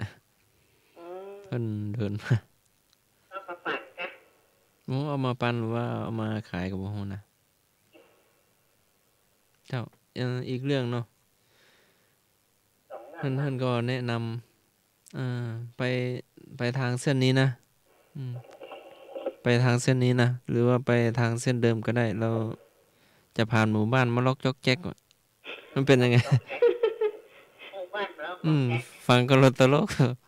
หมู่บ้านมะล็อกจอกแจ๊กเป็นยังไง มันล็อกจอกแจ๊ก จะไปที่ไหนอ่ะ ก็บ่ฮู้นะเพิ่นบอกมา บ้านหมู่บ้านน่ะล็อกก็แก๊งนี่ ก็คือ มันเล็กๆน้อย อาจจะผ่านหมู่บ้านเล็กๆน้อยๆบ้านท่านหน่อยนี่หน่อยอ่ะ ๆมันแต่อยู่ใกล้กันกับมะล็อกจอกแจ๊กน่ะ แม่น บ้านติดๆกันแต่มันหลับ บ้าน ไม่น้อยอ่ะ อาจจะบ่ใหญ่หมู่บ้านอ่ะหมู่บ้านน้อยๆแต่มันมีหลายหมู่บ้าน มันไม่อยู่ห่างกันเท่าไหร่เนาะ อืม เป็นหมู่บ้านเล็กๆไม่ห่างกันเท่าไหร่ อืม โอ้มีเจ้ามาแล้วก็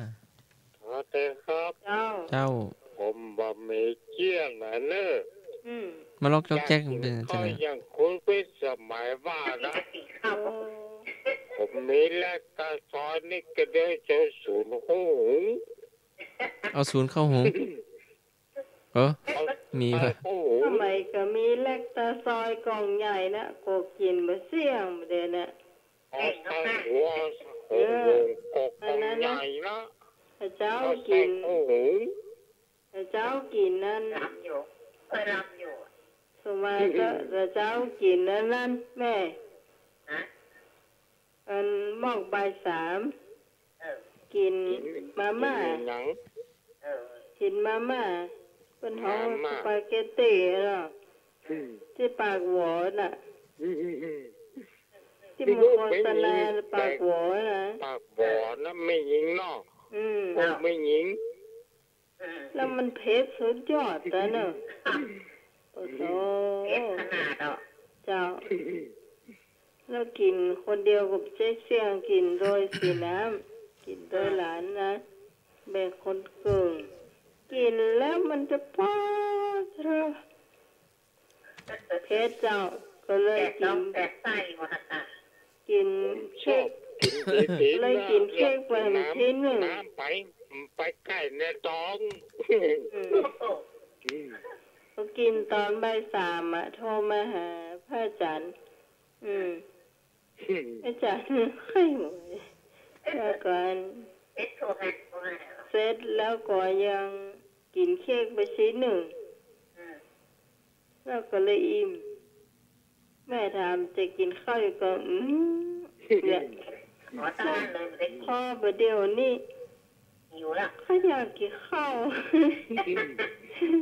ผมก็ขยันนะครับนะตอนเดินจากแรกตาซอยใส่ข้าวหุง โอ้มันต้องบอกเปิงนะ ฟังแม่บุญอู้เรื่องแต่งมาแต่งน้อยนะกะใครเขา มันพอเหมือนไอ้นึกมันกินแล้วซอยกับมันข้าวหุงว่าเปิงเนี่ย เอาแต่เอาในถ้วยอะกะ โอ้ กินเขาก็นึ่งซ้ำหายกะนึ่ง เอาไปเตลอย่างแก่อันใหญ่เนี่ยเสี่ยงไปเสี่ยงโมโหน่ะ กองน้อยก็มีโลกกอง5 บาทอ่ะ กองน้อยก็มี แต่ว่าน้องหมายเอากองใหญ่ออกมาไว้4 กอง กองใหญ่กอง10ผมซื้อกับแพ็คโลก6 กอง เนี่ยกินไปกินมาเหลือนี่กอง แต่ว่ามันยังมีแหมเปลอะอยู่ ถ้ากินแบบเสี่ยงมันจะบูดเฮ้ย ก็น่ากะ ผม มันต้อง มันยังมีตู้เย็น มันต้องกินให้หมดเอา บ้านคุณวิสมัยมีตู้เย็นอยู่กวนกะ มีเจ้า ใช้ตู้เย็นไว้นะ มี เจ้า มาอุ่น เอาอู้ไปอู้มาเขาก็อยากกินบะเตงนะ พูดก็แจกแหละ พี่กันนะครับ เจ้า เจ้าอาหารจบไปแล้ว ไอ้ของท่านสมัครหมดไปแล้วเนาะ นั่นหมายว่ามีเรื่องอ่ะ เจ้า มีเจ้า อันนี้เป็นเรื่องของคนขี่รถมันมีบ้านขับขี่ มีเหมือนกัน ลืมเจ้า ลืมไว้บ้านเนาะ เจ้าลืมมาพกเจ้าทีนี้มีตำรวจเปิ้นเกิดเปิดถามว่าอ้ายมันนี่ก่อนไม่ไหนบ้านขี่ผมมีเหมือนกันผมลืมนั่นขี่รถยังมีไม่ได้มันนี่ก่อนนี่หรอตำรวจเปิดก็ห้องเอกก็รถเข้าข้างถนนแล้วทีนี้เปิ้นบอกว่าเลือกเอา จะร้องเพลงก็ว่าจะหล่นแวดกาดนี่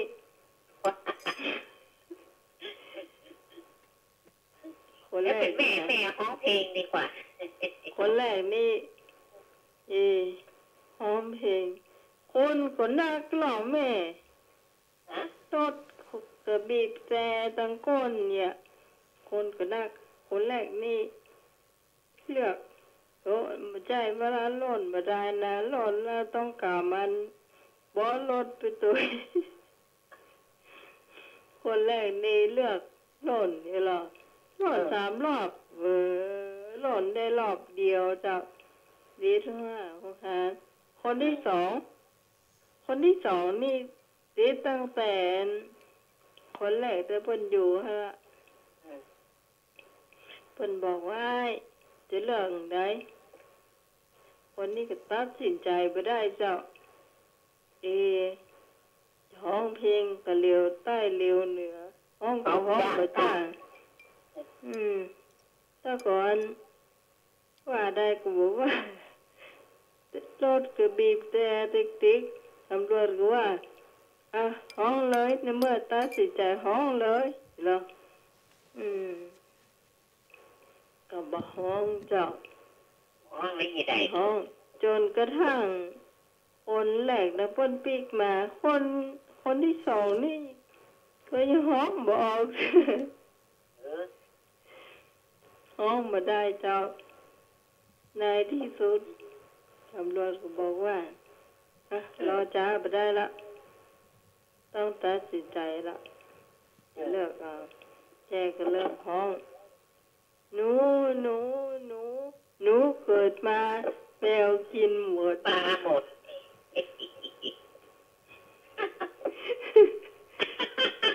เอาจริงเหรอ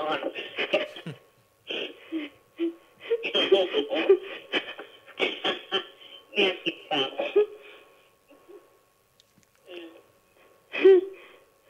หนูเกิดมาแมวกินหมดอีหรอตำรวจนี่ทะยานเป็นคนตลกจะบอกว่า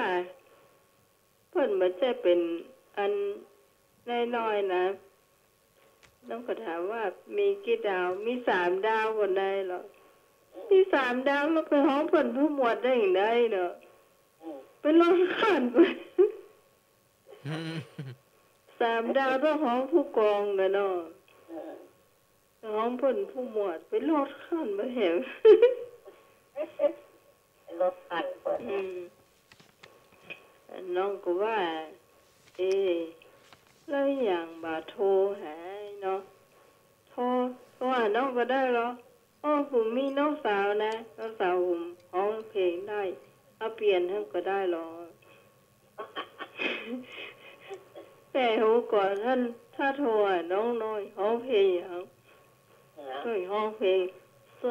กาเสื้อจนน้ำตาไม่ไหลถ้าจะร้องเพลงยั่วไม่ได้คนที่ว่านี่มันใจผายที่ไหนหนุ่ยเจ้า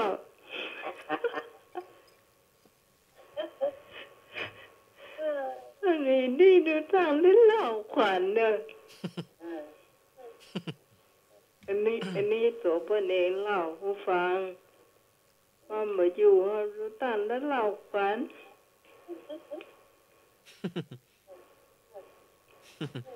ร้องเพลงกับประจ่ามาถูกสักเถื่อร้องเพลงฟังเนี่ยมาถูกจ้ะ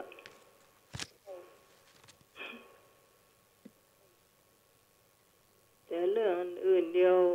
ก็เดี๋ยวมันผูกมันแน่เจ้าอาจจะตอนอยู่ไอ้หนุ่ยตอนเราเจียนะบอกว่าถ้ามาถึงปุ๊บนี่จะเข้ารายการก่อนแล้วก็เลิกรายการค่อยอาบน้ำอีหรอ เดี๋ยวนี้ก็คงจะก็ตรงหานอนมันรับบอกเลยนะ นอนแล้วพอแล้วเอาโทรศัพท์ไปเพิ่นเสียปุ่นมาเขาเปิดสักกรรม เพิ่นเลยเอาไป มา โด เขา น เปิดเจ้า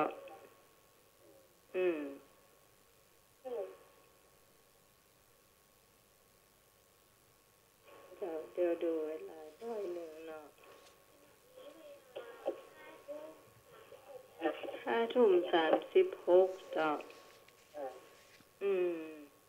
นี่ก่อนคุณผู้ฟังท่านไหนมีเจี้ยจะเล่า มีก็เจ้า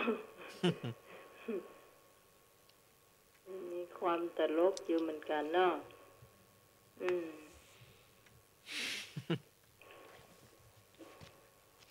ไม่มีทุกคนเนาะจดว่ามันบางทีมันถ้ามาจดนี่มันลืมเนาะ แม่น บันทึกไว้พกไปเลยเนาะยิ่งไปนู่นไปนี่ยิ่ง วันนี้ให้ดองมาดะบ่มาเจ้อมันผูกไม่ฮู้ไหนอะเนาะเข้าโมเนาะมันรับได้ตื่นเอาโทรหาก็ได้หรอกตื่นเนี่ยยังมันเล่าเจี้ยอ่ะมันเล่าเจี้ยเก่งจ้ะ เขาเล่าเจี้ยนะมันบ่ค่อยเท่าไหร่มันบ่ค่อยจีเส้นเท่าไหร่จ้ะที่เขาเล่าให้เราฟังนี่เขาเจ็บท้องเจ็บไส้หมดนะ นี่มันตลกนะเขามาเล่ามันยังมาตลก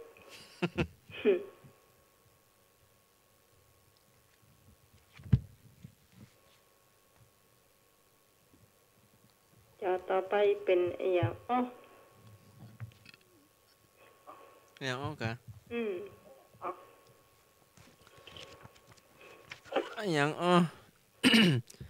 อย่างอ้อละอ่อนน้อยเอาขี้ฝอยยองหัวละอ่อนน้อยเอาขี้ฝอยยองหัวอ๋อน้อยขี้ฝอยยองหัว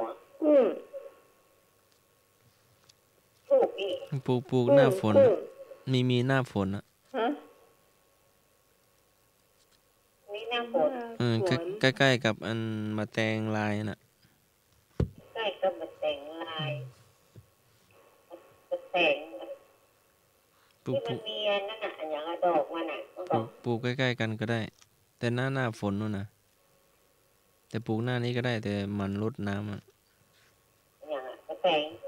แตงกวาเหรอยังบ่ใช่มันเป็นลูกแบบไหนอ่ะมัน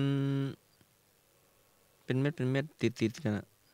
เม็ดติดผักชีเหรอเป็นเม็ดติดกัน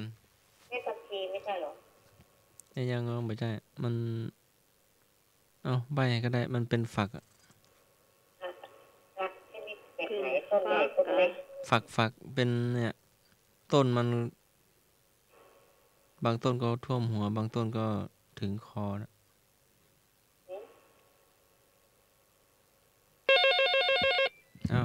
พูดทางบ้านเนาะเจ้าข้าวสาลียังมาเก่งพี่ตองเจ้าไม่ร้องพี่เปล่าแล้วว่าพี่ตองรับแล้วฟังอยู่เนาะดีละฟังอยู่ว่ารับฟังมาถามห้องค่ะโอ้โหกึดหักอันคำถาม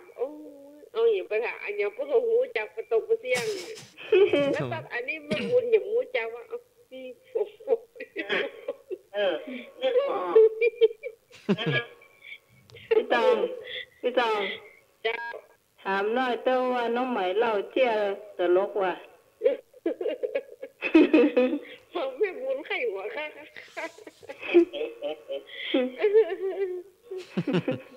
เจ้ามียังถามนะมียังถามนะค่อยตอบเนาะค่อยตอบเดี๋ยวตอบเดี๋ยวถ้าตอบก็จะมาถามต่ออย่างต้นเท่าลำไว้เก็บผักไปขายต้นเท่าลำไว้เก็บฝักไปขายเก็บฝักไปขายเป็นฝักอีกเจ้า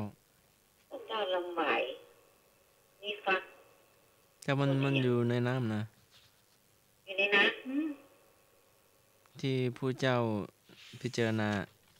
ว่าคนประเภทนี้เป็นแบบนี้ อ๋อดอกบัวดอกบัว ำอ๋อ เจ้า แม่นละ ดอกบัวฟักก็ฟักแตน บัวต่อบัว แต เจ้าน บัว ต้น เนาะ เฮาลำหวายเก็บฝักไปขาย ฟักบัวแกกินเม็ดนั่นน่ะ ลูกมันแม่แก่ ลูกแก่แม่มันตาย อืม ต้นลาน ต้นลานยังบ่ใจสมัยก่อนมันจะเยอะมันจะอยู่ตามเกาะตามอ้าวเจ้าฮัล ส โหล วัสดีเจ้า ไอ้นึกแล้วก็ สวัสดีครับ จะตอบหรือว่าจะถาม ต้นกล้วยแม่นก็ครับ ยังบ่ใจมันจะอยู่ในป่าในดง อยู่ในป่าในดง ใน ไอ้หาไม่ปูนหา มันจะ เดี๋ยวว่าใหม่เหรอ ลูกมารแม่แก่ ลูกแก่แม่มันตาย ลูก ปัจจุบันเถอะ แม่มันตาย ลูกมา ลูก แม่ แก่แม่มันหาย มันเป็นต้นไม้แต่ว่ามันงอไปงอมาได้นะ ไม่งอมา ทำเป็นชิงช้าก็ได้ทำ เปล่า บิดไปบิดมางอนู่นงอนี่แต่ว่ามันคล้ายๆต้นไม้น่ะ บอนไซก็ครับ ต้นบอนไซ มันต้นบ่ใหญ่ ต้น นะ ใหญ่อะ บางต้นก็เท่าขา ลูก บางต้นก็เนี่ย เท่าข้อแขนก็มี เอ๊ะมันเป็นลักษณะแบบไหนก่อน มันโค้งไปโค้งมาก็ได้ มันพันมันหวันกันก็ เป็ มี นเถาคล้ายเถาวันนี่คะ แม่นแล้วเหาวัน เครือเขา เครือ เอ เขา อ อะ เขา อืม เครือเขาเทาวัน มัน เจ้า ถึง คน กด หา ไปกด พ่อ มา นะ เนาะ ครับ เจ้าได้เลยอ้าย ส้มอมหวานอะเนาะ ส้มอมหวาน ส้มอมหวาน ส้มอมหวาน ครับ มะนาวน้ำผึ้ง ปัจจัย เป็นผลไม้เห็น เหมือน ต้น ผลไม้ครับ ต้นมันใหญ่กว่า ง่ายกา ตอบไปเตอเดี๋ยวให้ตอบ ใส่ คุณนี่สายหูละโลก ใส่แกงมะแตงลายก่อน ปัจจัยแกงว่าแตง ขาป้อม ปัจจัยครับ แล้วก็ ปัจจัย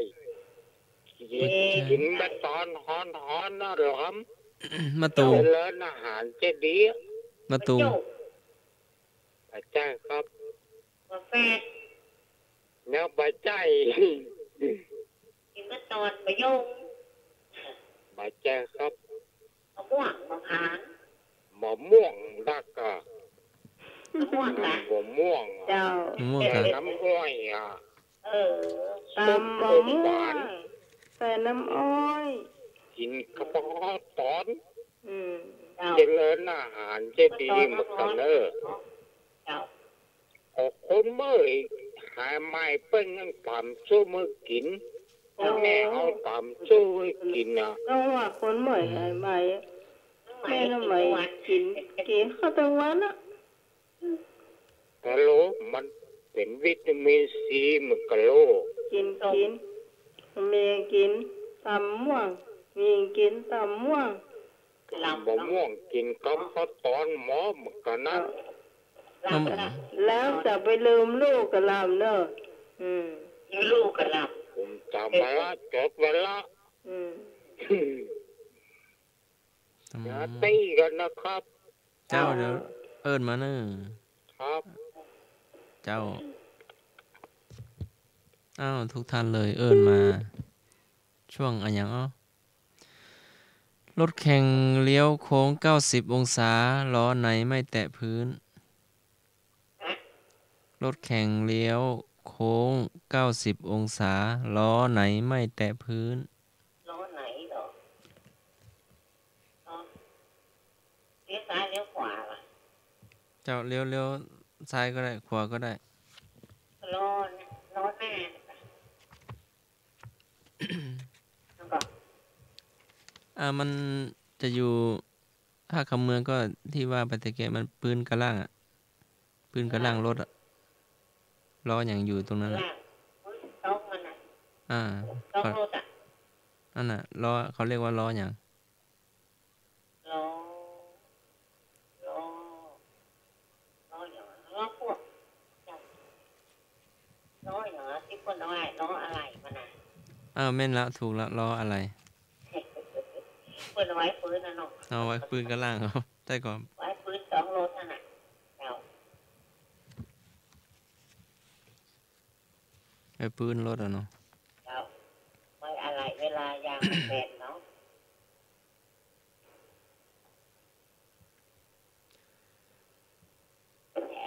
จะมีถึงก็ เขาเท่าแขนปลาย450,000เข้าแขนบาท450,000เจ้า ไอ้อย่างเพราะว่าไม่อะ เขาเท่าแขน เขาปลาย450,000เก้ามัน เท่าแขน เต้าแขน ปลาย450,000ไป450,000ต้องกระถิ่น แต่มันตัวมันใหญ่นะเป็นกู้ชาติบ้านเมืองมา เป็นตัวอย่างไร จ้าง แต่มันมีอะไรมีค่าอยู่ตรงหน้าปากงาช้าง เนี่ยแม่งจ้ะ เจ้างาช้าง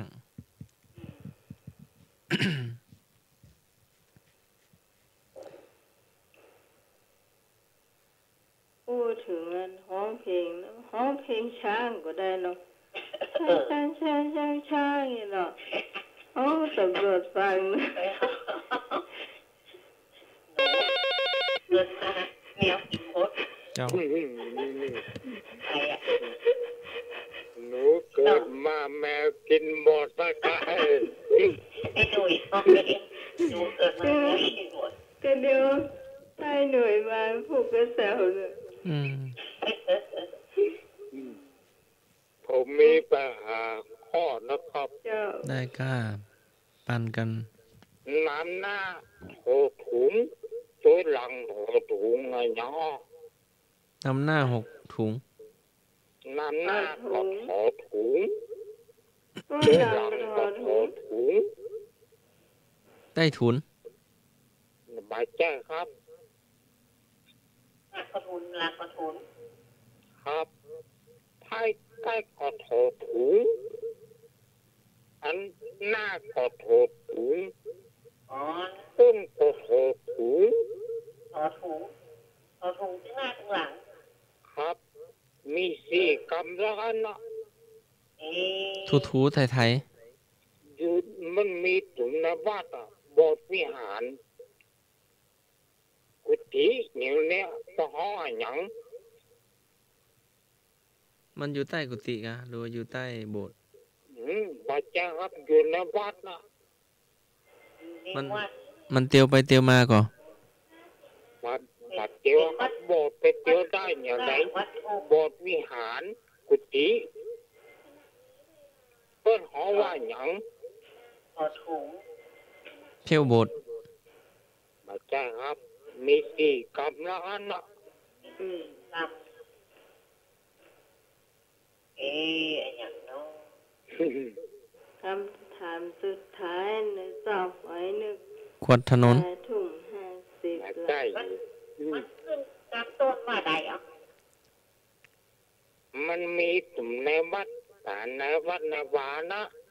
นำหน่อยมันยังบ่เห็นเลยแต่อย่างตอนเนี้ย วัดที่ว่า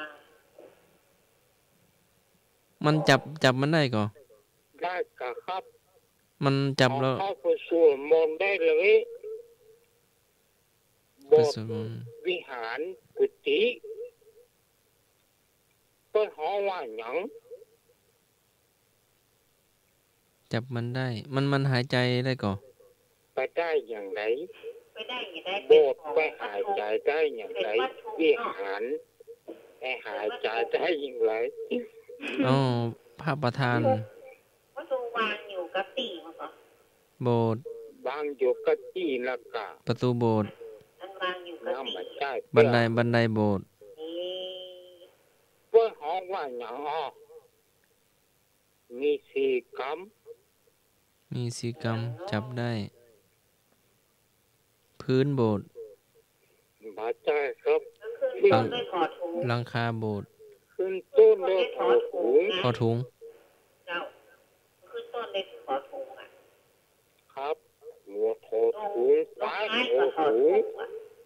ถุงย่ามห้อยไว้ข้างโบสถ์ มาใช้ครับ เป็นอย่างเนาะนึกบ่ออกเลยอ่ะ เพื่อห้องว่าอย่าง โอ้ย ต้องใบขึ้น ใบ ต้น นำก่อน กำหนึ่ง มันนึกบ่ออกมัน ไอ้นี่ขึ้นต้นกำหนึ่ง ขึ้นต้นใบให้หน่อ ขึ้ ย น ก่อน ต้นว่าถา ฮะ ถา ถาวรวัตถุอ่ะ ถาบอลต้องถูกแล้วครับ อ๋อถาวรวัตถุ อืม โบสถ์วิหารกุฏิถาวรวัตถุอยู่แล้ววัด เจ้า เอา ค ละ รับ ไหนๆก่อนนั่นก็ลวดลาเลย ลา นะ เลย จ้า ครับ 5 ทุ่ม5 ทุ่ม หนุ่ย โบสถ์สิ่งศักดิ์สิทธิ์ใน16จันทร์ฟ้า15จันทร์ดิน14นภาอากาศคุ้มครองรักษาทุกคนทุกท่านนะครับ สวัสดีครับ เจ้า เจ้า เจ้า วันนี้เจ้าวันนี้กับแม่เนาะ เจ้า เจ้าภาษาท่านอาจารย์ภาษาท่านสมัครโดย เจ้า สวัสดีน้องไหม เจ้า สวัสดีเรื่องเนื้อสวัสดีโอ้2 คนนั่นไปอยู่ก็2 คนนั่นไปอยู่ พี่ตอง พี่ตองไปเด้อเดี๋ยวมาลาเด้อพี่ตอง อืม พูดฟังกันใหม่เนาะ อืม อันนี้รับดีฝันดีกันเนาะเจ้าวันนี้เจ้า เจ้า ขอบคุณแม่บุญนะเจ้า พี่ตองมาเลยเจ้าพี่ตอง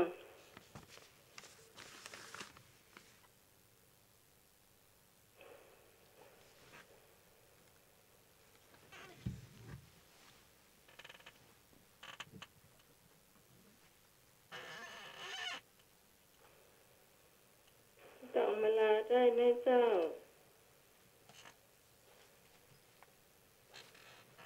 อ้าวทุกท่านเลยเนอะ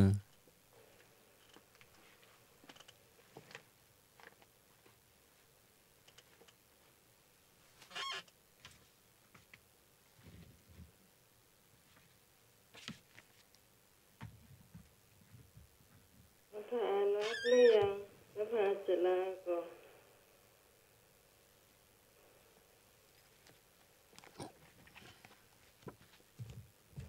เจ้านภาจะลาก็เจ้า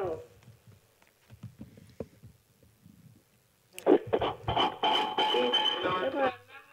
ปิดวิทยุเลยแล้วก็เปิดสปีกเกอร์โฟนเอา คนไหน เปิดสปีกเกอร์โฟน คน จากปิดวิทยุจากปิดวิทยุมันเสียงดีเลย์เจ้า เจ้าไปเลยเจ้า จะอ่ะลาได้เลย เจ้ารับผิดชอบทุกคนเจ้าที่ทำรับฟังธรรมะใครเสร็จเจ้า จะ ท่านธรรมะเป็นเจ้า เจ้าเจริญพร จะ ตามเรื่องที่สมัยตัวนะเจ้า เจ้า แล้ววันจันทร์ ใหม่เนาะ วันจันทร์ป้ากันวันพรุ่งยังป้ากันอยู่ พูกมากันโยพูกมาคืน เจ้า พูกมากันใหม่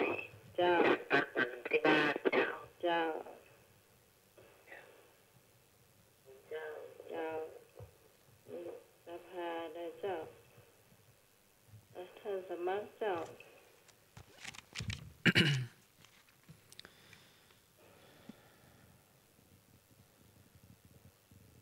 ปาปานิปาลิวัชเย พึงละเว้นบาปทั้งหลาย ค่ำคืนนี้ก็ให้ทุกท่านได้หลับฝันดีตื่นขึ้นมาก็มีสุขทุกท่านด้วยเถิดขอเจริญพรพี่ต้องให้แซ่บหน่อพี่ต้องมาล้าหน่อ